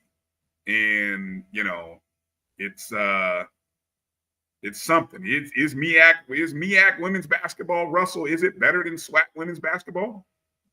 I think that's a good question. Is it easier to win in the MEAC than it is in the SWAC? Well, let's keep it real. Somebody tell me, Russell, you're a MEAC guy? I don't know. You know, I mean, again, Norfolk State, Larry Vickers is out after 3 seasons. What's your take on this, Drew? And then I want to get into the new Norfolk State hire. It looks like that. They've made their decision. Yeah, actually, let's just go right there because that just kind of brings everything. I would say brings everything together, but that just really opens up the discussion even further. It does. So while you say that, so Norfolk State recently named Jermaine Woods, another Liv bomb that she dropped. Jermaine Woods, who we saw at the HBCU All-Star game coaching. He's also was the coach at Coppin State for the past 3 seasons, the head coach. This past year, Coppin went 19-15. They had victories over Arizona State and George Washington, set a school record for 10 non-conference wins. They got a first-round win in the WNIT. He is a Chesapeake native, a Norfolk State alum. Now, this is the part that I'm just kind of curious about. He is an alumnus of Norfolk State, but he didn't actually play college basketball according to the bio stuff that I was reading about him. That he played at some other schools, some other institutions, is where he played. But again, he's coming over from Coppin State, knows the conference well, coming back to the Norfolk, Chesapeake, Tidewater area. So that's the new coach for Norfolk State, which thus leaves now an opening at Coppin. So you got the 2 Baltimore schools, Drew, that actually have openings right now, Coppin State and Morgan State. What I find interesting about all of this, Brian, both on the men's and the women's side, you know, there's always been this thing about recycling coaches, Brian. I don't think we've ever really had the conversation about poaching coaches. You know, poaching coaches from one team to the other, Brian. So this really becomes interesting. Will the poaching continue amongst schools, or will these schools with these openings go outside of the HBCU diaspora to bring in their next coach, or will they promote a hot assistant from another HBCU institution?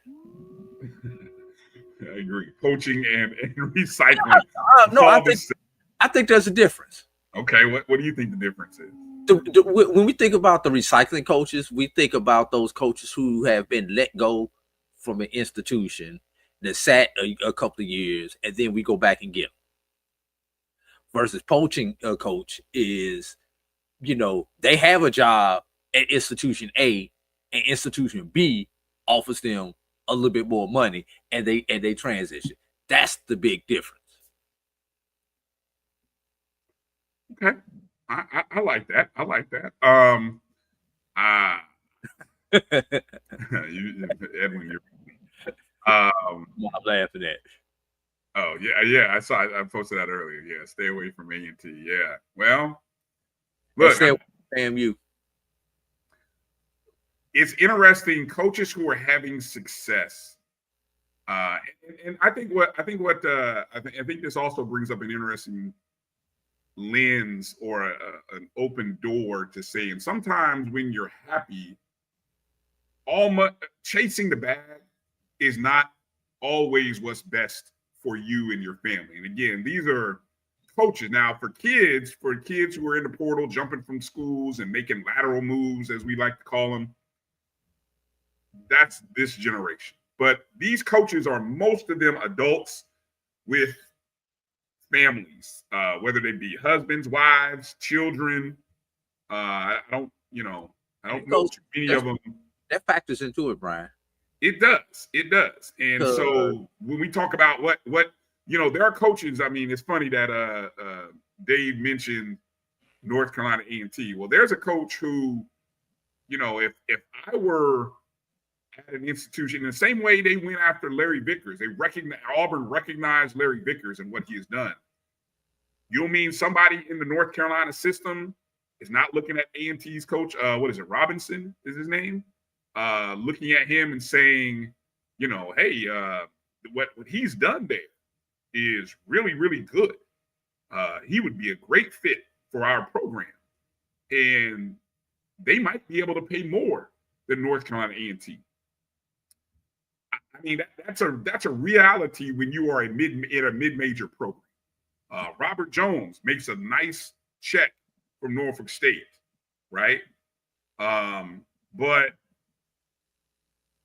do we have any doubt that he can't coach at whatever the next level? I mean, at another higher level mid-major, or even another P5. And I just think it's fascinating. I mean, your school has to be in a position of always reinventing itself. And this is the challenge of all athletic administrators, because the landscape of college basketball is changing so much right now. Brian, back that statement up. College athletics. Okay. Is changing. It's changing so much, Brian. Yeah, I already posted that one. But one thing I think everybody needs to look at, and you need to take a serious look at, what is your current coach's contract status? Because there are some coaches who are on year-to-year contracts. There are some coaches who are at the end of their contract and have not re-signed their contract. There are some coaches who will be beginning the last year of their contract. So these are things that you may need to look at as figure out what's going to happen. And yes, Brian, every smart athletic administrator should have a Rolodex, a short list of candidates, be it that they decide, maybe that they have to let a coach go, or their coach decides to leave to explore another opportunity. So that, especially nowadays, because of the portal, and you losing a coach during the portal time, and kudos, Brian, to Norfolk and Alabama A&M for making their announcement so doggone fast, Brian. Because we've seen how long it takes, especially with football coaches, to make the announcement in football. Now, part of the problem with announcing football coaches, Brian, is because of the timing. Because football coaches tend to leave before Christmas, and there's nobody on campus during the winter break to ratify the contract. That's one reason why it's January a lot of times when we get coaches' contracts ratified in football. But these hires were done in less than a week, Brian. The kudos to those schools. Now, for the schools who just lost their coaches, let's see how quickly you can hire, because the portal is still open. Your kids can leave. There were kids who may have been looking at coming to your school. You don't want to miss that gravy train, Brian. Yeah, you definitely don't want that to happen. Interesting conversation. The poaching of coaches. I mean, it is a trickle down. I mean, as we're having this discussion, I'm thinking about, and athletic directors. I know athletic directors. I mean, yes, you're supposed to have that Rolodex of names constantly updating, maybe month to month, year to year. But man, I might lose sleep during certain periods of the year. And like right now, this is that period when I might lose a little bit of sleep as to whether my coach is 10 toes down. And remember, and it's funny that we talk about this because remember in the NCAA tournament when Michigan coach, I think it was Bill Frieder. Right. 1989 was the coach of Michigan, and the word had gotten out that he was going to be taking the job at Arizona State. It happened before the tournament. And Bo Schembechler, who was the AD at Michigan, said, "Nope, I am relieving you of your job. I'm going to give the job to your assistant, Steve Fisher, because we want a Michigan man leading us into the NCAA tournament." And all Steve Fisher did was go 6-0 and win a national championship.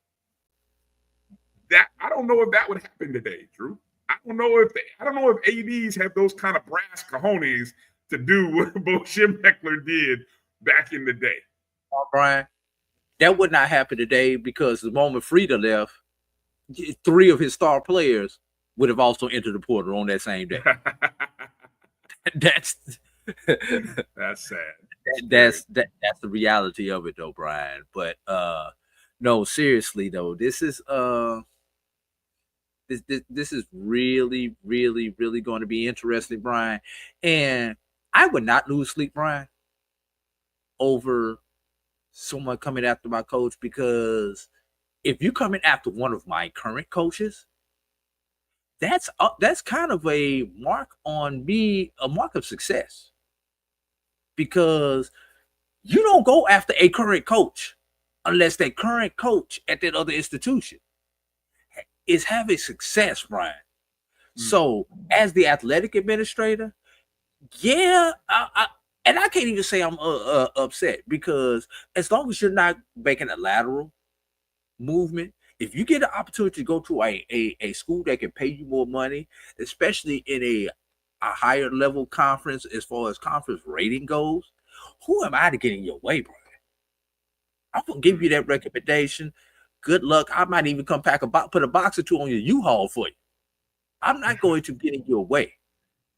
Now, if you leave me because you're pissed off, then I might get in my feelings, Brian. I might get in my feelings then.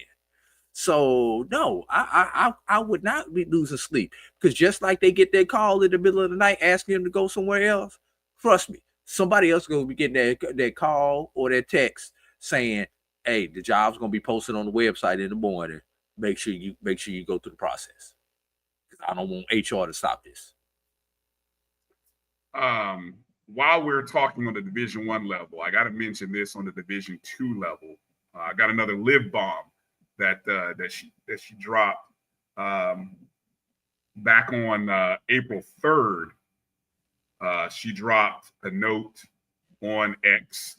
Multiple sources. Luke D'Alessio, the head men's basketball coach at Fayetteville State, did not get his contract renewed at this time. Coach D'Alessio was the CIAA Coach of the Year for the 24-25 season, had been the head coach since the 2019-2020 season.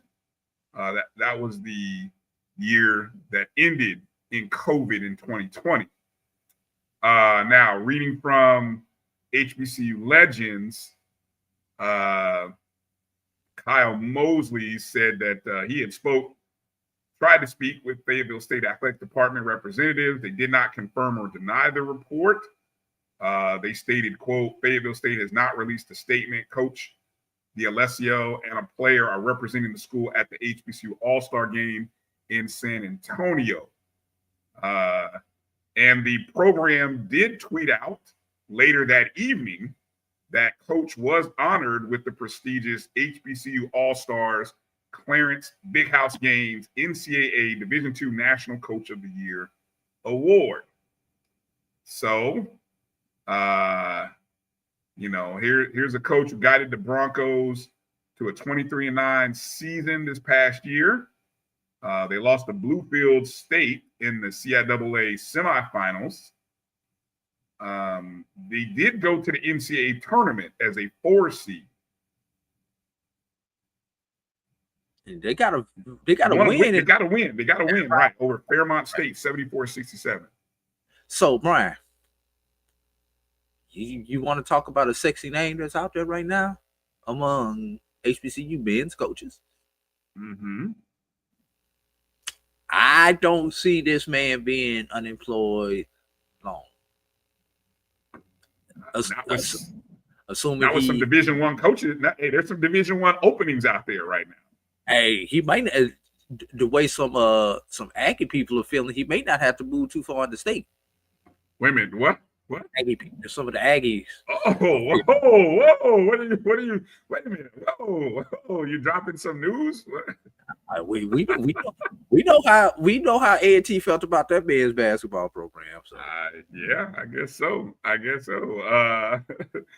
So here's the openings that we have right now. Now on the men's side, you got, now correct me if I'm wrong, Division I openings, Alcorn State and Grambling State on the men's side. Are all of the MEAC men's positions opening? I mean, they're all filled right now. I don't think there's any openings right now on the MEAC side. I know some of you guys will let us know if there is. I don't think there is. On the women's side, though, you got a pair of SWAC schools, Prairie View A&M and Alabama State are still open. As I already mentioned, both schools in Baltimore are open. Morgan State and Coppin State are open. So we'll see. And we have heard through the back channels that possibly Alcorn State could be making an announcement this upcoming week on their position. And if so, kudos to them. I mean, it's taking them about a week longer, but still within a reasonable amount of time. Yeah, and getting it right. We talk about this all the time. Getting it right matters over being first, and I think if it does turn out to be who is being speculated in our circles, it's a Mississippi guy, and it's someone close to the program or who has been a part of the program. So I think the familiarity, I always say the familiarity with the conference matters a lot when it comes down to making hires like this. So if you can get somebody, it matters. So it definitely matters, Brian. And what's going to be interesting and what we have not seen, Brian, is any movement on the Division II or the NAIA level yet. Right, that's true. No one has lost a job on that level, have they? Or no one has left for another job, to my knowledge. How rare is that? Now, I know all the coaches are in San Antonio right now at the Final Four, and San Antonio or Tampa, depending on the agenda. Right. So, yeah, but it's been rather quiet on the D2 NAIA level. That's really, really interesting. It might be, knock on wood for everybody. It might be unprecedented for that to happen. Man, side note, Drew, UCF laid a big-time egg late in the second half. Nebraska ends up winning the crown. They win money. I lose money. Story of my day. That's what I get. I actually, and what's crazy is, people on X give me crap, right, for thinking that I was all in on Nebraska or South Carolina, right? But people thought I was on UConn. That's what I'm trying to say. I was actually in on South Carolina, Drew. I had South Carolina plus 7.5. I even sprinkled a little bit on South Carolina money line. So it's been a bad day, Drew. Been an absolutely S show of a day. Thanks, UCF, for nothing. Didn't cover 3.5. The total went under, and the total points went under. I'm just like, God bless it. Just for the day, Brian. Yeah, it's just like I'm gonna just shut the app off and you know, there's no chasing this, Drew. After what happened, I was on a nice run, and then all of a sudden, just hit a wall. Hey, Brian, let's go to break so you can cry you a river during break, and let's come back. Let's talk some real serious news, Brian. Let's talk about the news that will be coming out this week. Yes. Yes, got a lot of info to share on that. Tomorrow's a big day for the NCAA House settlement, NCAA versus the House settlement deal coming out tomorrow. So let's talk about that on the other side. You're watching the BCSN Sports Wrap right here on the Black College Sports Network. Hang with us. We'll be back in just a moment. Brian and AD.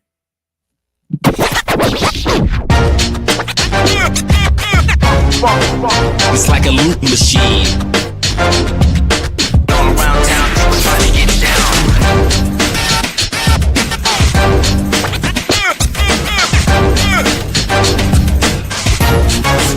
It's like a loot machine.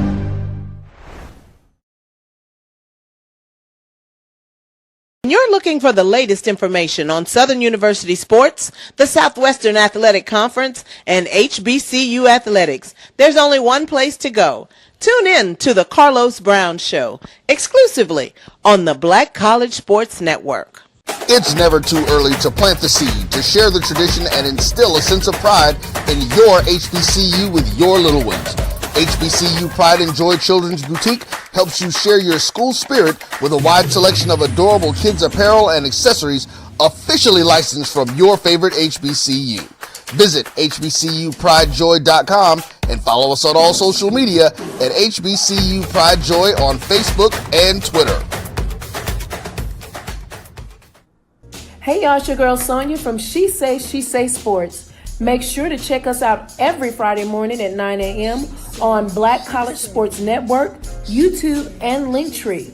And please don't forget to subscribe to our YouTube page.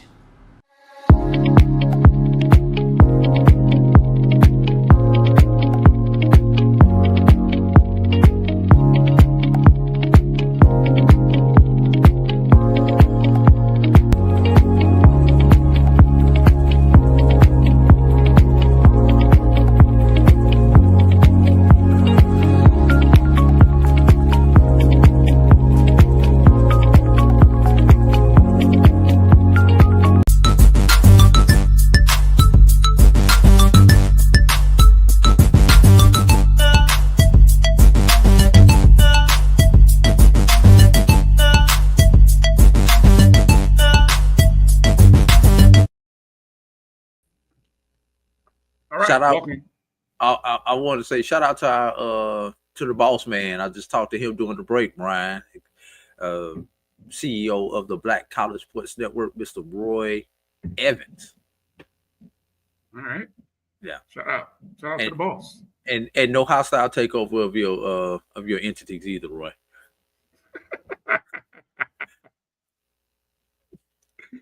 Oh my God. Hey, we haven't, you know, no, I'm not going to do that. People will put two and two together. I was going to talk about spring sports and transition, but let me go back to what we teased, and because I don't want to be here and belabor the point.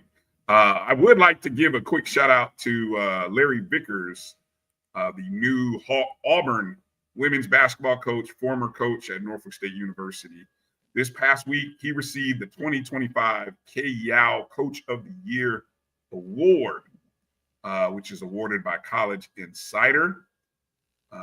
It's presented annually to the top head coach in women's Division I college basketball who embodies a winning spirit while displaying great character on and off the court. Vickers becomes the second coach from an HBCU to receive the award, following David Six from Hampton in 2014.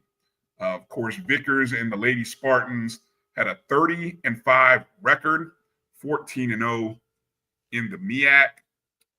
30 wins, Drew. I think that is the most wins by any Division I women's basketball team in the modern era. And if I were to ask you to say, where would you rank this season among the top 5 seasons in Division I HBCU women's basketball, I would think this would probably have to fall right behind Cheney going to the national championship game in 1982. Because, I mean, no team has ever won 30 games and done what they've done. So, yeah, I think this would go top 2 or 3. I know there's been some really good Jackson State teams under Tamika Reed. I know Sandy Pugh had some good teams, and Southern, but I don't think anybody has had 30 wins the way Vickers did. So congratulations to Vickers, who's now the Auburn head coach. All right, so we mentioned this coming out of the break. Tomorrow is a big day in the world of college athletics. The House v. NCAA settlement is scheduled for a final approval hearing tomorrow, April 7th. And it's often been talked about. It is going to be a game changer, a pivotal moment in collegiate athletics, as you are going to see significant changes in the structure of the NCAA. You're going to see the financial dynamics that institutions and student athletes can and can't do. I think all of those things are at play. So again, just a little background for those who may be wondering here. Of course, this was initiated by former collegiate athletes. The House v. NCAA lawsuit challenged the NCAA's restrictions on student athlete compensation, particularly concerning the use of name, image, and likeness. In response, the NCAA and the Power 5 conferences proposed a settlement involving a $2.8 billion fund to compensate current and former Division I athletes who competed from June 15, 2016 to September 15th of 2024. The fund aims to address past limitations of NIL and revenue sharing. The settlement introduced a revenue sharing model permitting institutions to allocate up to $20.5 million annually to their athletes, starting this upcoming calendar year. Anything regarding the background of this that you want to touch on before we kind of get into some of the key provisions and kind of just touch on that for a moment? No, because I want to. What I want to discuss is more towards on the backside of this. Okay. So again, some of the key provisions and implications of this settlement. I think you've got 3 different things. You've got the revenue sharing that has been talked about. You also have the NIL deal regulations. And then you have the scholarship and roster adjustments that have been proposed. So as it relates to the revenue sharing, college institutions can choose to opt in to this system of revenue sharing that allows direct compensation to student athletes with a cap. So almost like a salary cap, as we're familiar with it at the pro level, of $20 to $22 million annually. Okay. So again, we're talking about redefining what an amateur athlete will look like. Okay. And if I'm not mistaken, Drew, even with this is being decided on it's being decided and talked about on a conference level, right? Where conferences, like I know, for example, Florida A&M and the SWAC. The SWAC is opting in, and as well as the schools. So I think it's being done on a conference level as well as school by school level, right? The second thing has to do with NIL regulations. There's this settlement supposedly will make stricter guidelines on NIL agreements, involving entities closely affiliated with schools. Deals will serve as a valid business purpose and align with fair market value, subject to review by neutral arbiters. They're trying to prevent pay for play and ensure the legitimacy of NIL transactions.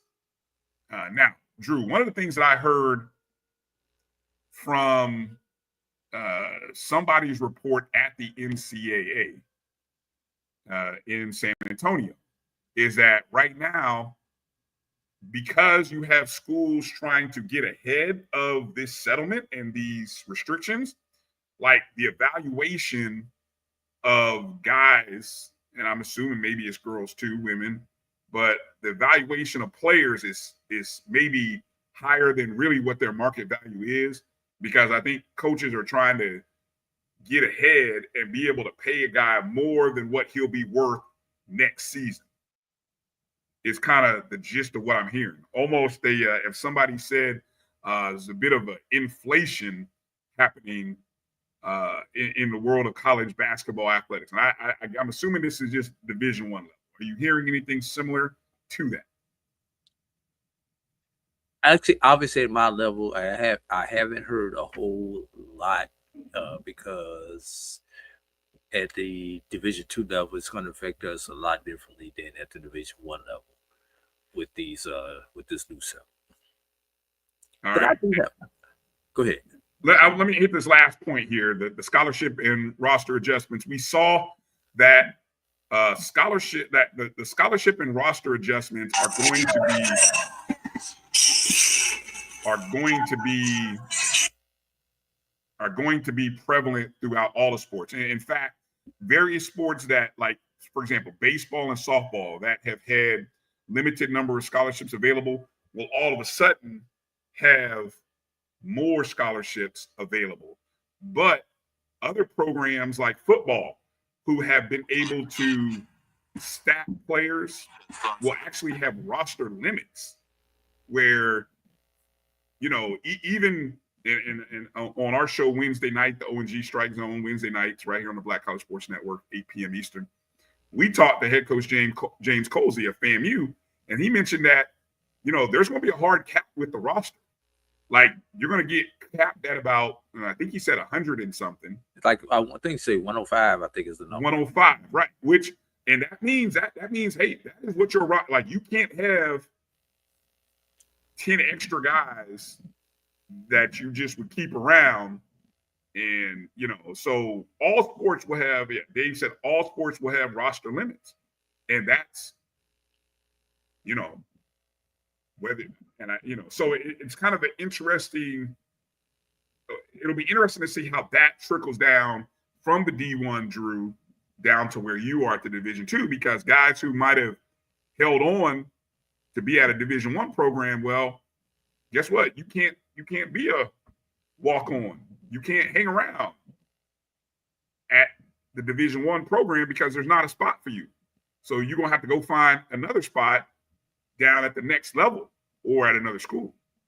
Yeah.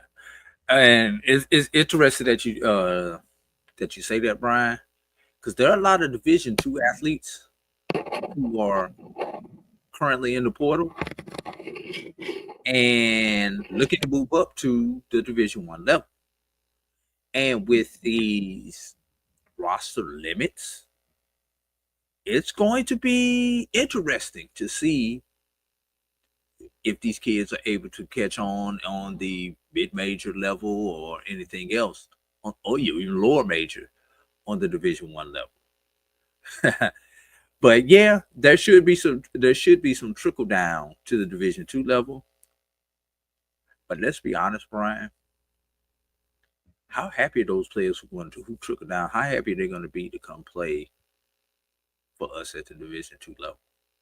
And let me preface this: there's nothing wrong with playing at the Division II level, but that reality, when it sets in, and it doesn't set in as fast for some student athletes as it does for others.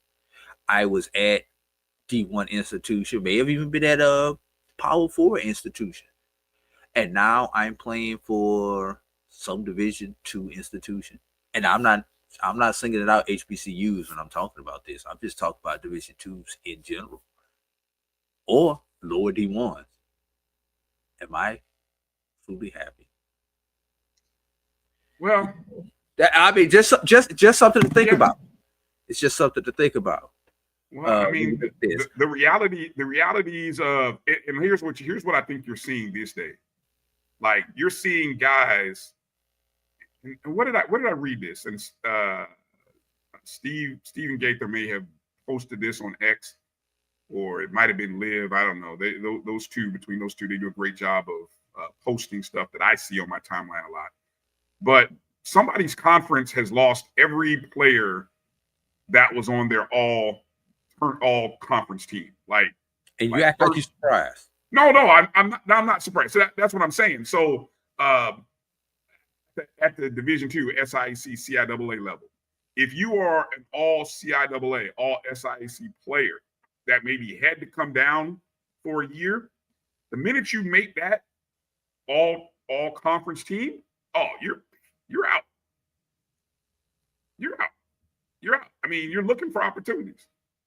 If you still have time to go up, you're looking to go up. Well, see, there's a bunch of dynamics that are coming in this year, Brian. Number one, you've got the extra year for those players who play at JUCO or at NAIA. Right. So you've got those players who are in the portal. Then you've got your traditional junior college players who are coming into basketball or football, whatever sport it is, not knowing if they're going to wind up getting the extra year back also, because this is just a 1 year provision for those who were ending their eligibility in 2025. So there are a lot of different dynamics that are there. And there was a question, Brian, if you hit that one that asked some of the differences. Yeah. Well, obviously the number one difference is going to be the roster size, and then the scholarship limits. And this is not only, especially in football, this is not only at the Division II level, but at the FCS level, because now each conference can set its own limits as far as up to the max, as far as how they are going to implement these roster limits. Let's take baseball, Brian. Mm-hmm. Right now, baseball currently 11.7. Right. And if anybody doesn't know how you got to 11.7, it's such an odd number. At one time, baseball was at 13 scholarships. And then due to Title IX negotiations and everything, they had to make a 10% cut in the scholarships. So 10% of 13 is 1.3 minus 13 gets you to the 11.7. That's how we actually got to the 11.7 umpteen years ago. So I had to research it because I always wondered why such an odd number. But now baseball, because SWAC, well, that's all we got is SWAC baseball now. There's a couple of independents out there. they can go up to, I believe it's 35 or 38 is the roster limit of baseball. Now, Brian, do you think any one of our SWAC institutions are going to be able to increase those 25 scholarships year one? When, let me say this, but most of them aren't even at the 11.7 that they're allowed now. Right. The roster limits in baseball are going to be set at 34 players. Oh, is it 34? All right. 34. 34. So how do you think they're going to go up those that 22.3 roster limit? So as a conference, the SWAC is going to have to kind of guide people at that. Okay, the max you could do is 11.7 now. Right.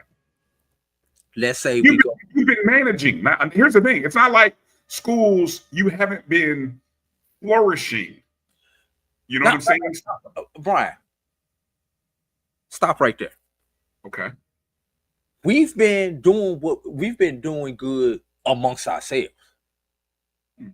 But at 5, 6, 7 scholarships, once we get outside of SWAC play, our schools do not perform.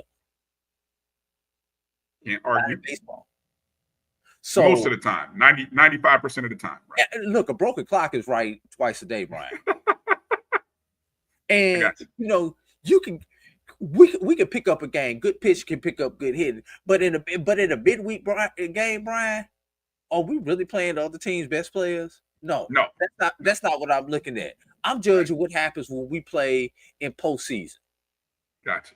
And outside those southern teams of Roger Cador, SWAC baseball really hasn't done too much in the postseason. So, as a conference, they're going to have to decide, how are we going to compete? Is it good for us just to be the best amongst ourselves and SWAC championship? And there's nothing wrong with that, Brian, because it works for us in football. Staying in that group, controlling our call, staying among ourselves. It works for us in football. But should the conference or should the presidents and athletic directors in the conference choose that they want to compete on the national level, we're going to have to increase those scholarships when it comes to baseball. But we have to be strategic with this, Brian. We can't go to 34 for the 25-26 season. None of our schools can handle that. No, can't.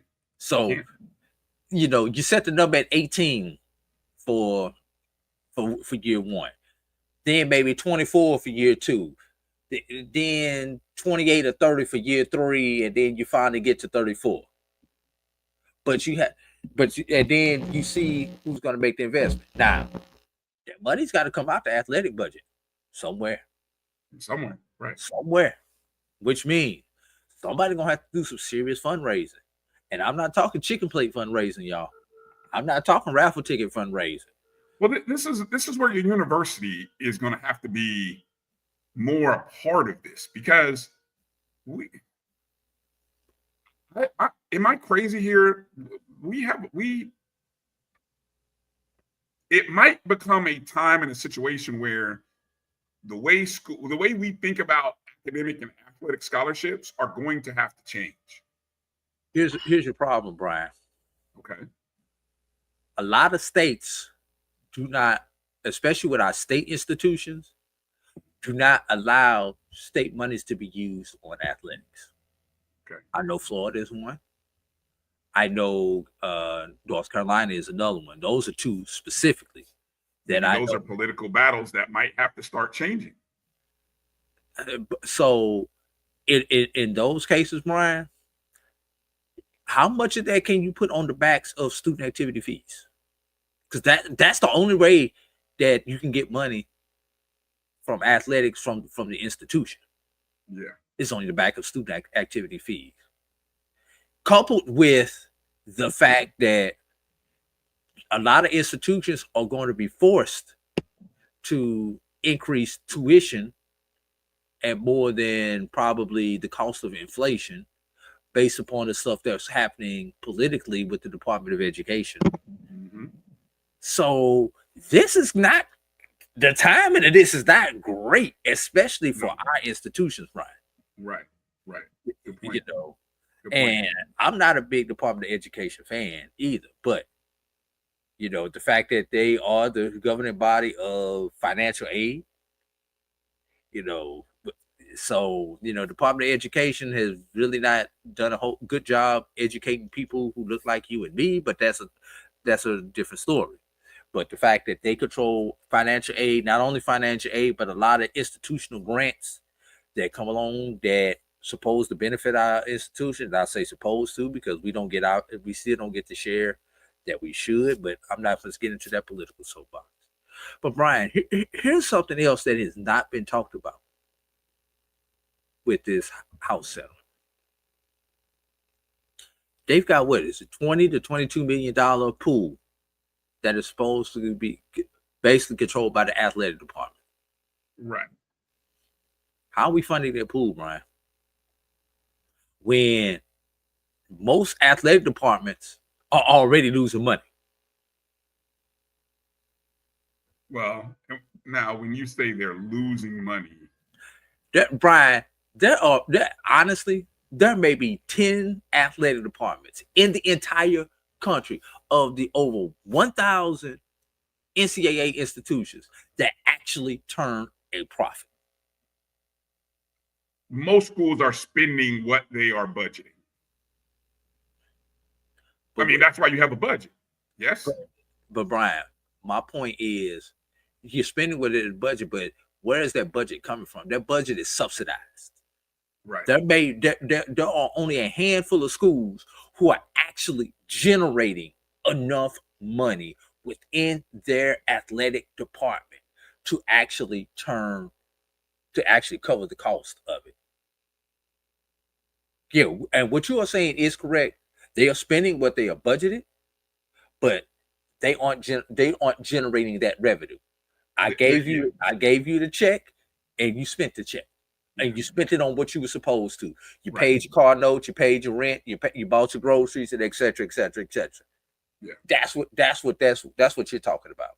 Yeah, I'm talking about the man who went out, hustled, and got it and made his own money, and then went and paid the bills. There's only a handful of departments that do that. But Brian, here's what's scary about this: that $20 million number, and it's not the number, Brian. It's the fact that there is going to be additional lawsuits that are going to come out of this. Why do I say that, Brian? There's going to be some student athlete, some attorney, who, especially because you have a body that's going to basically determine if the NIL deals are fair market value. There's going to be somebody who's saying, why is my revenue being capped by this third-party institution? Why are we being capped at $20 million? There's going to be somebody who's saying, I have to spend $20 million? Hell, my athletic budget is only $25 million, and you telling me I got to spend 20. That $20 million is more than every institution's athletic budget in the SWAC and the MEAC.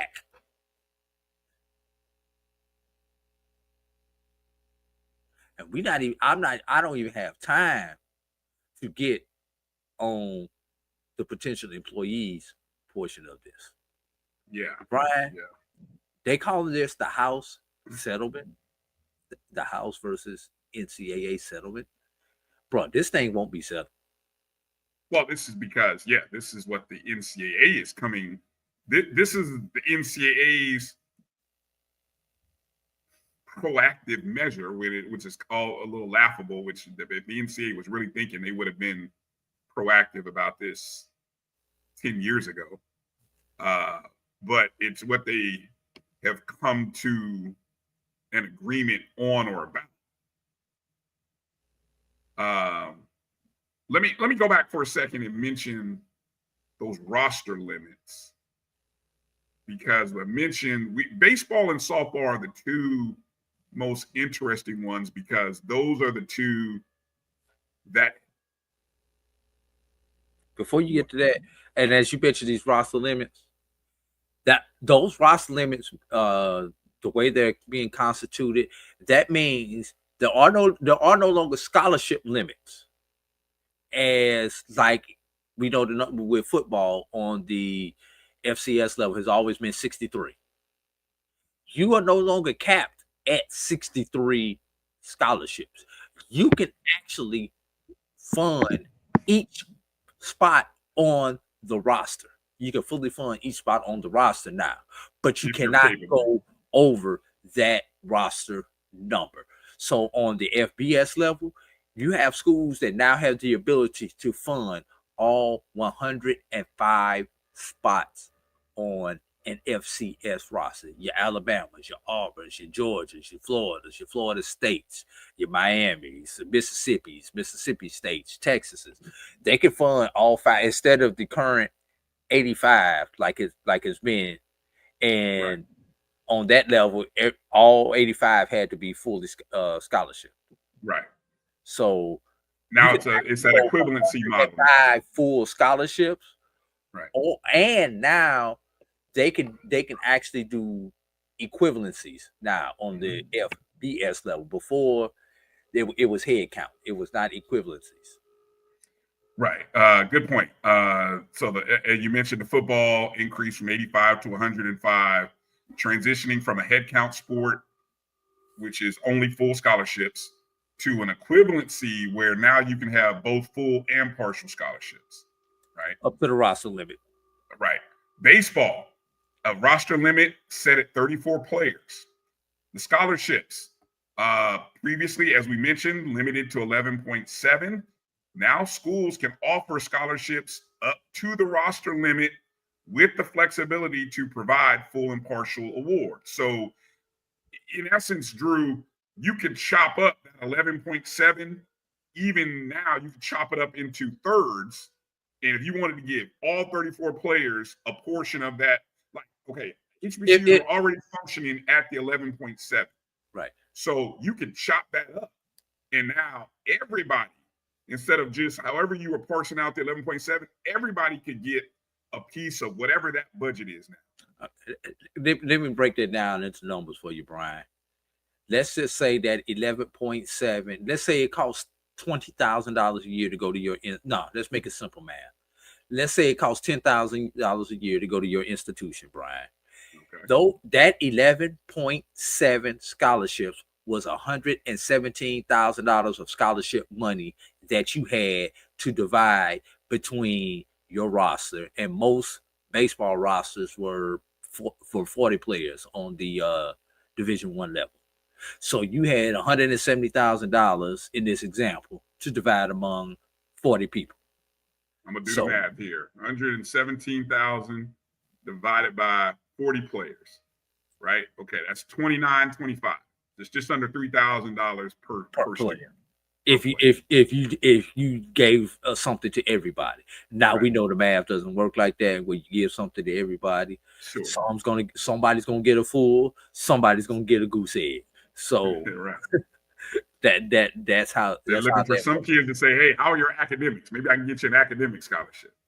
Exactly, and that's also something you got to keep in mind. You know, you want those academians because the other half of the house is paying for that student to be here. Yes. He just happens to be playing football or basketball or baseball. Right. Yes. You know, that's more money that you can spend on another student athlete, Brian. And one other thing, as you keep going down those scholarship limits, Brian, a lot of this stuff that we're talking about with this house settlement for you, for the Title IX people, Title IX is not a part of this settlement. Title IX is not a part of the NIL pool, meaning they do not have to split this money equitably between both genders. You're right, and that's one of the That's one of the criticisms and controversies that are coming up surrounding that. I definitely was going to mention that here while you mentioned that Title IX, right? Let's see, from my notes here, they're saying approximately 75% of the settlement is expected to go to football, with 20% to men's and women's basketball players. Now, guess what? The other remaining 5% going to other athletes. Now, you do the math here. Between football, football, basketball, men and women's, you're probably talking. Stop, Brian. Stop. Take the women out. Well, no. I can't take. No, it's included. Okay. It says 20% to men and women's basketball. Now, and that's probably gonna be 15-5. Okay, I was that part. I'm just saying 20. How you split that 20? Okay, but yes. So, but 95% going to 3 sports, which really is only making up probably half or 1/3 of all of the entire student athletes at your university. Most of our institutions, and I say our HBCU institutions, probably hover around, if you offer football and you offer 16 Division I sports, you're probably gonna hover around 400 student athletes. Right. I was gonna say 350, 330, but yeah, close to anywhere between 350 to 400. If you're offering football at 16 Division I sports, you're gonna be around 350 to 400 student athletes. Right. So 95% going to 1/3. So you're talking, if you're talking 100 football players, we're gonna keep it simple. 100 football players, 15 men, 15 women, 130 athletes. Mm-hmm.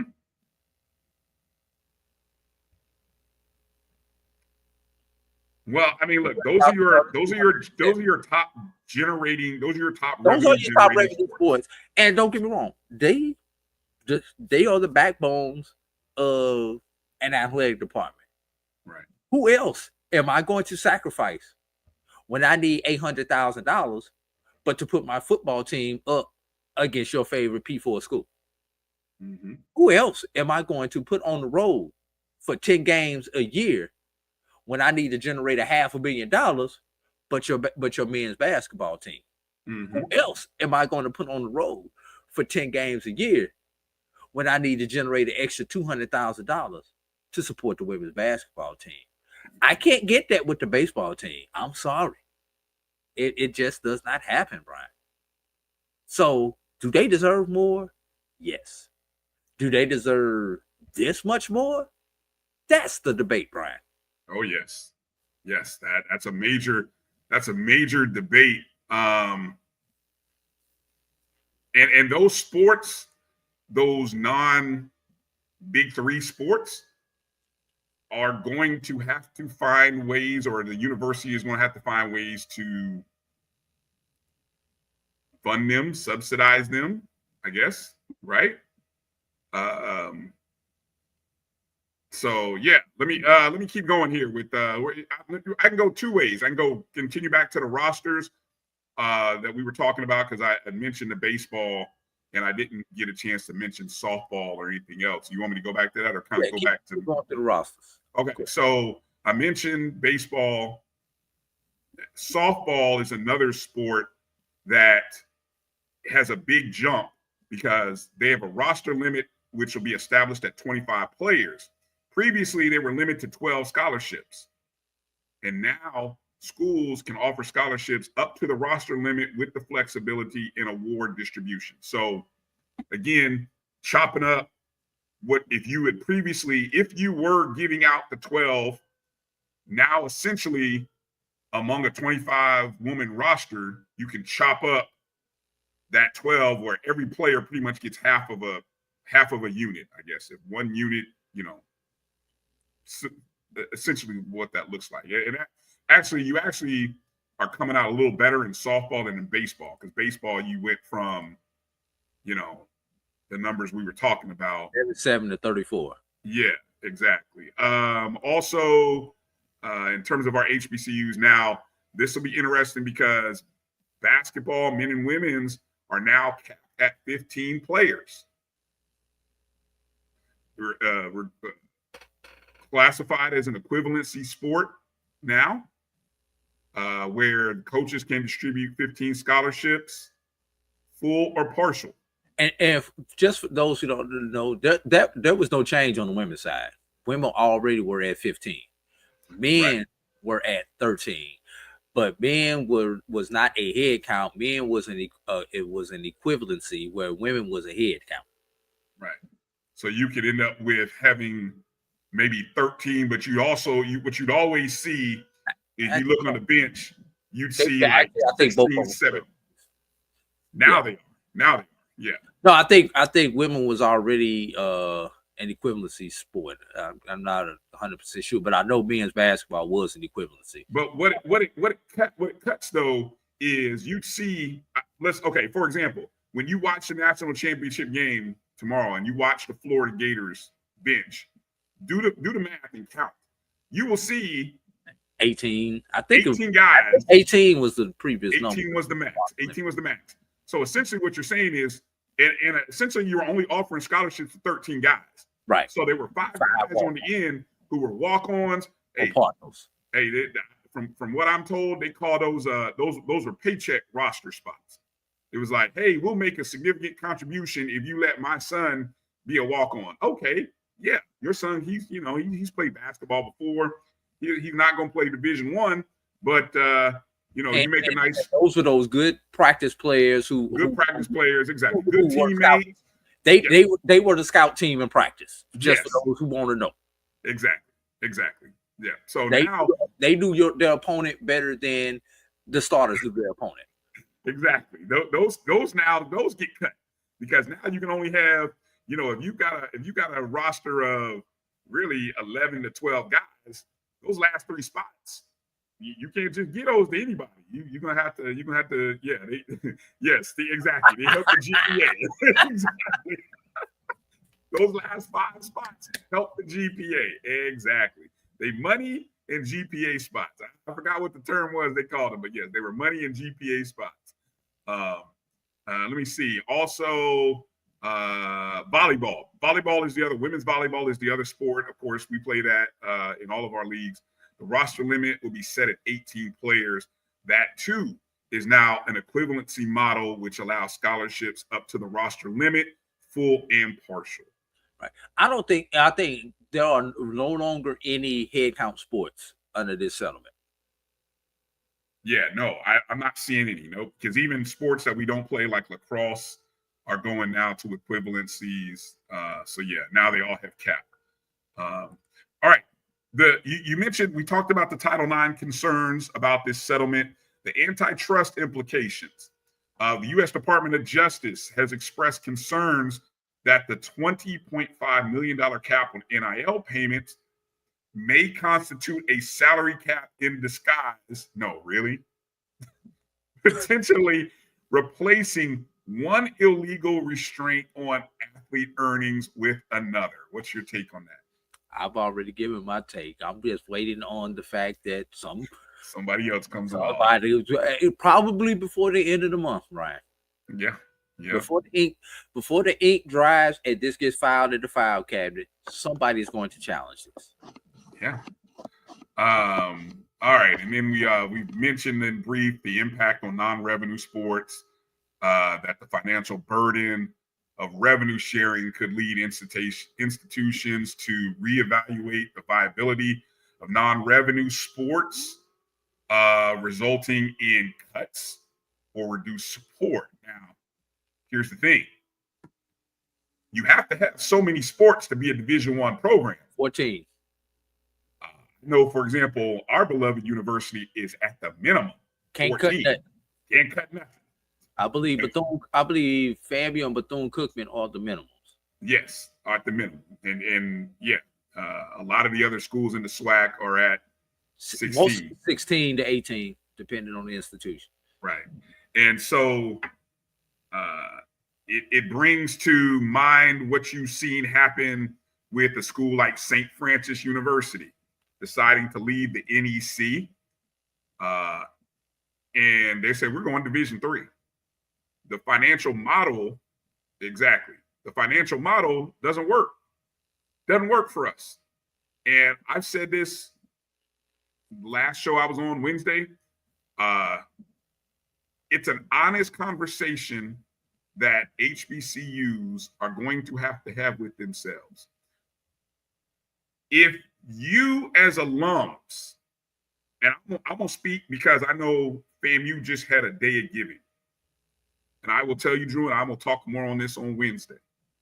But when I saw the numbers, I was very, very, very disappointed. And every university is doing kind of a day of giving around this springtime, right? And the schools make it all public, how much the donors are. And they're donating to all the other universities, all the other colleges and programs, right? Hey, I saw the numbers, Drew, and I'm like, it's low. It's embarrassingly low.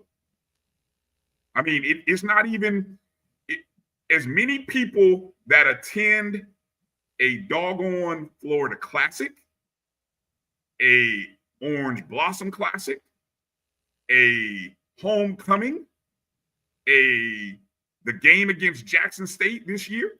As many Rattlers are going to flock to Tallahassee and Miami and Orlando for those games, Drew, not even 1% of those people donated to athletics in the day of giving. Embarrassingly low numbers. Now, why is that? Deeper conversation, another show. But what I'm saying is, in one theory, the financial model of how we ask, what we ask, how we connect has got to get better. It has to change. We in the chat room, you guys were talking about the student fees. We can't keep going to the poorest people on the food chain asking them to supplement athletics. I'm sorry. Why not? Why not our government keep putting tariffs on everything? It ain't nothing but another tariff, bro. I mean, who go? Brian, I hope you got your new phone. That's all I'm gonna say. I'm gonna be stuck. I'm gonna be stuck with my Samsung for about 4 years, I think. I'm glad I upgraded over the holidays because I'm gonna be stuck with this phone for a minute. Yep. And it is funny. I did watch WSSU Ram Nation's great. If you want, look, it's funny how that's the great thing about history. Sometimes the same decisions that Winston-Salem State dealt with, what was it, 15 years ago? Did you see the video I put in the chat? No, I didn't get a chance to watch it. But I will tell all of you, go check out the Winston-Salem State video put together. Stephen J. Gaither does a great job. Game day. Go watch that. If you maybe you forgot. I'll see if I can find it right quick and put it in. It is a serious question that all HBCUs are going to have to answer. And there's going to have to be some real look in the mirror conversations, because the model and the way in which we fundraise, you alums or your friends, they enjoy homecoming, they enjoy these classics, but somehow the messaging needs to get across to them that we need your financial support. The laws, we need you to buy season tickets. We need you to be donors. And we're not even talking a lot. Again, simple math says if if 15,000 people were season ticket holders at $100 to $200, how much money in revenue would that generate for an athletic department? It'd be significant. But season tickets are probably, if you're lucky, and I don't know the numbers, so I'm just throwing it at a wall, but I'd be willing to say if you're at $5,000 people for your season tickets, then that's probably probably your ceiling, and that's disappointingly low. I wish, you know, we've got investigative journalists in the chat room. I would love for somebody to do a report on season ticket numbers throughout HBCUs for the Can I ask football a stupid season. question, Brian? Sure. How many institutions actually offer season tickets? Ooh, well, is that should we start there? Is that where we start first? There. And for how many sports? All right. While some of our institutions offer them for football, why don't you offer season tickets for basketball? I know I'm not coming to every game, right? But that's my way of giving back to the program. Yeah. I'll give those tickets, those games over the holidays when I'm not around. I'll give those tickets to somebody else. Let them come. Maybe they'll buy a hot dog while they're there. And we have some very smart, very personable, media savvy administrators in the at most HBCU institutions. I mean, there's a few out there where your athletic directors are hiding under a desk somewhere and they're not very visible or don't want to talk to anybody. I get it. There's a few of those out there, but there are some others who are really personable and they can communicate and talk to the masses, and there needs to be more. I just want to. Let me get to the last thing. Institution responses. Okay, the settlement is going to allow conferences and individual schools to decide whether to participate. The conference decisions, individual schools again. Schools like the Ivy League decided to opt out, right? Choosing to stay within their traditional model of amateurism. The SWAC opting in. Has the MEAC opted in? Has anybody said, has the MEAC opted in? Has the OVC and the CAA, have they opted in? Does anyone know? Anybody in the chats? I would love to know. I would love to know. So CAA has opted in. Okay, good to know. All right, so yeah, I don't know what the MEAC has done, but again, I know the SWAC has opted in. Yeah. All right, so again, the settlement, if everything goes through, will be approved and take effect July 1, 2025. But I think what Drew has also mentioned is the fact that there are potential lawsuits which may slow it down. So we'll see. So we see there's at least one hold up. Oh, Jesus. The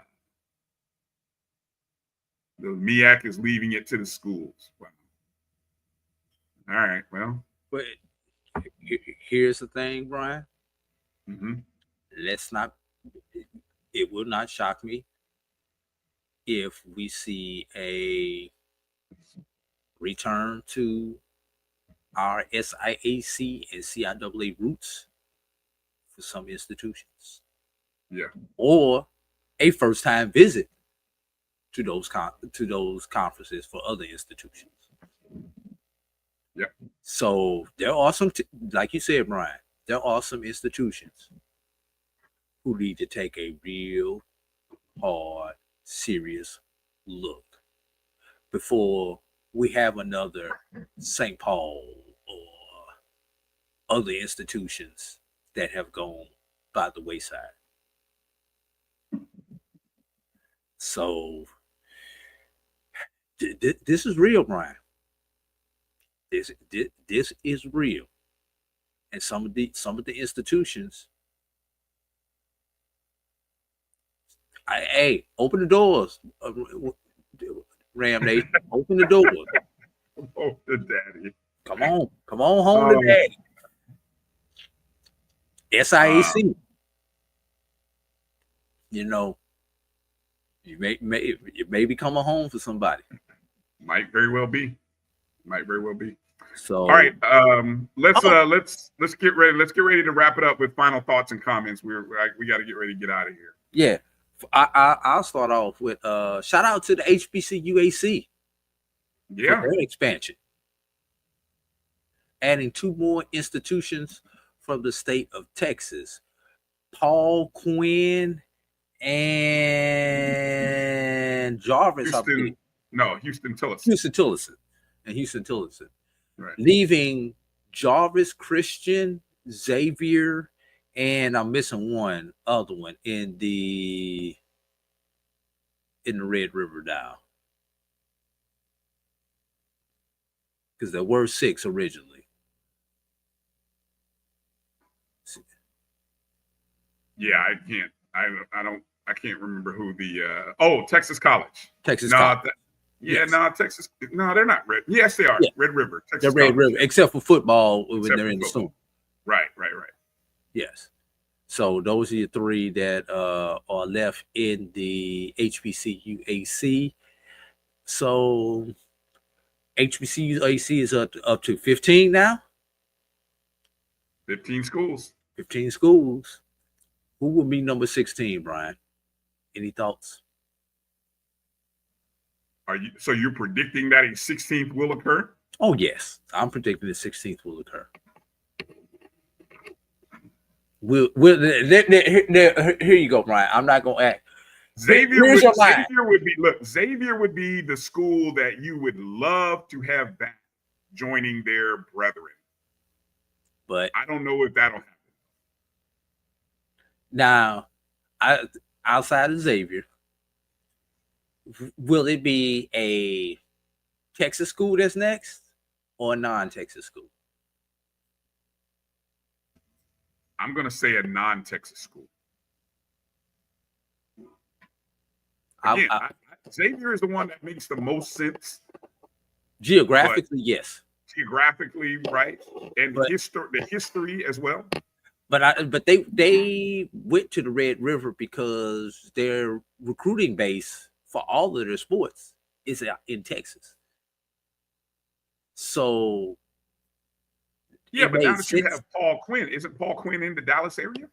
Yeah, but there's so many other institutions, so many other areas of Texas that they can hit, even with the current structure of the Red River and into Louisiana with LSU-A and LSU-S. So, there are a couple other candidates, and we may even get up to 20, Brian.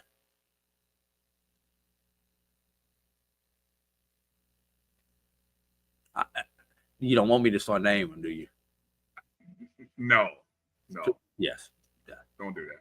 Don't do that. But just take a look at some of the HBCUs out there in NAIA, and look at some of the NCAA schools. Possible candidates to join the HBCU AC. So shout out to Dr. Kiki Baker Barnes for a conference. Brian, let's be real. When she took this job, I know where you're going. I know when exactly she where took you're going. this job post-COVID, we thought this conference was left for dead. Dead man walking. Let's see who left that year. Xavier left. Tougaloo left. Not Tougaloo. Yep. Talladega left. Yep. And it was one more who left. That's who they need to join the HBCU AC. I 100% they need. You said just skip right over the SIAC. Skip right over the SIAC and get Valley back in there. Sorry. Go ahead. Yeah. Continue. Oh, Emma Waters was the third institution that left. Yes. Yep. Yes. So Emma Waters transitioning up to Division II, while the other 2 went to a different conference. Now, since then, Talladega has come back to then the GCAC, now the HBCU AC, and the conference is expanded. The one thing that I am afraid of with this conference, though, Brian, especially at the NAIA level, is the distance that this conference covers. So it's going to be interesting to see how they pod this up for scheduling purposes. Because you're going from the Virgin Islands, you're talking about Voorhees in South Carolina, up to Wilberforce in Ohio, all the way down into Texas, Brian. That's a lot of territory to cover. And that's probably more than you want to go with the east-west or a north-south, just based on those distances, Brian. So, and that's why 16 would be such a good number, Brian, because you can go with four pods of 4 for your scheduling purposes. Right now, you're looking at 3 pods of 5 possibly, but somebody's going to be the odd man out if you go with 3 pods of 5 with the travel. So, just like I say, just something to think about. Yeah, that was the one big nugget that I definitely wanted to get off. The OCI8 was 18. Yeah, I don't remember those days, but I do remember those days. I feel, look, even the old SIC had 2 divisions. Remember, they had a Division 1, Division 2, and Division 2. That's how big they used to be. Yeah, they were around 20 teams at that point in time. So, I mean, it's doable, but in those scenarios, everybody did not play everybody. So, yeah, I think that was one big nugget that I wanted to get off, Ryan, before we wrap up the show and get out of here. All right, well said. I have nothing left. Hit on a lot of things. Again, looking forward to a great national championship game tomorrow night. Florida versus Houston. Right now, the line is about 1. Florida -1. So pretty much by game time, this is going to be a pick 'em. Of course, Drew and I have many stakes. So neither of us are giving winners. Don't ask. Maybe if you follow us right before tip-off, I might tell you who I'm laying some chips now. Although after the beating I have taken today, Drew, I may just sit back with a bowl of popcorn and just watch the game. I don't know. It's been a brutal day for me. After a great week leading into today, absolutely bloodbath. So I don't know. Every Jesus. I got you, Brian. I got you, man. Yeah. So yeah. All right. Great to be back on the Sunday night. Great to be back. I'll be here. Let's see. Next Sunday, yes. Are we gonna do a show Easter Sunday? We'll talk about that a little bit later because we got Easter in 2 weeks. And one last thing, Brian. Y'all can hit your boy up on Thursday 53 times. Oh, okay. I see what it is. We'll make sure to hit you up on Wednesday. Give you a shout out on Wednesday on the ONG. So yeah, if you know. What you need to do is start putting down that Cash App. That's what you need to start throwing out there, Drew. You start throwing that in. Yeah. Birthday is Thursday, everybody. So make sure y'all show a little brother some love. All right. Want to thank everybody again for watching the show. Make sure to hit the thumbs up and the like button, however you're watching the show, on Facebook, on YouTube. Those of you watching on X and Instagram Live, we appreciate you watching the show. Please go check out the BCSN Pod Zone. All of the shows that appear on the network this week and last week. You might have missed Carlos Brown's show yesterday. Great show. You can find that show on the BCSN Pod Zone everywhere that you watch and listen to podcasts. That's iHeartRadio, Amazon Music, Spotify, Apple Podcast, and more. Just search BCSN Pod Zone. Don't forget, Tuesday night, Dr. Cavill's Inside the HBCU Sports Lab. On Wednesday, you got the Indie Report with Dave at 7, and then the ONG Strike Zone at 8, and then another episode of Dr. Cavill and the professors on Thursday. So got a loaded up week for you. You guys have a great week. Be safe and be looking for Doc's show. Should be pretty informative based on the information from the House settlement. So that's right up his show's alley as it relates to sports business and academics, and we'll kind of see what happens. Thank you all for watching, listening to the show. Share it with your friends and family, whoever, wherever they may be. Have a great week, and we'll see everybody. Peace out. Have a light, everybody. We'll holler.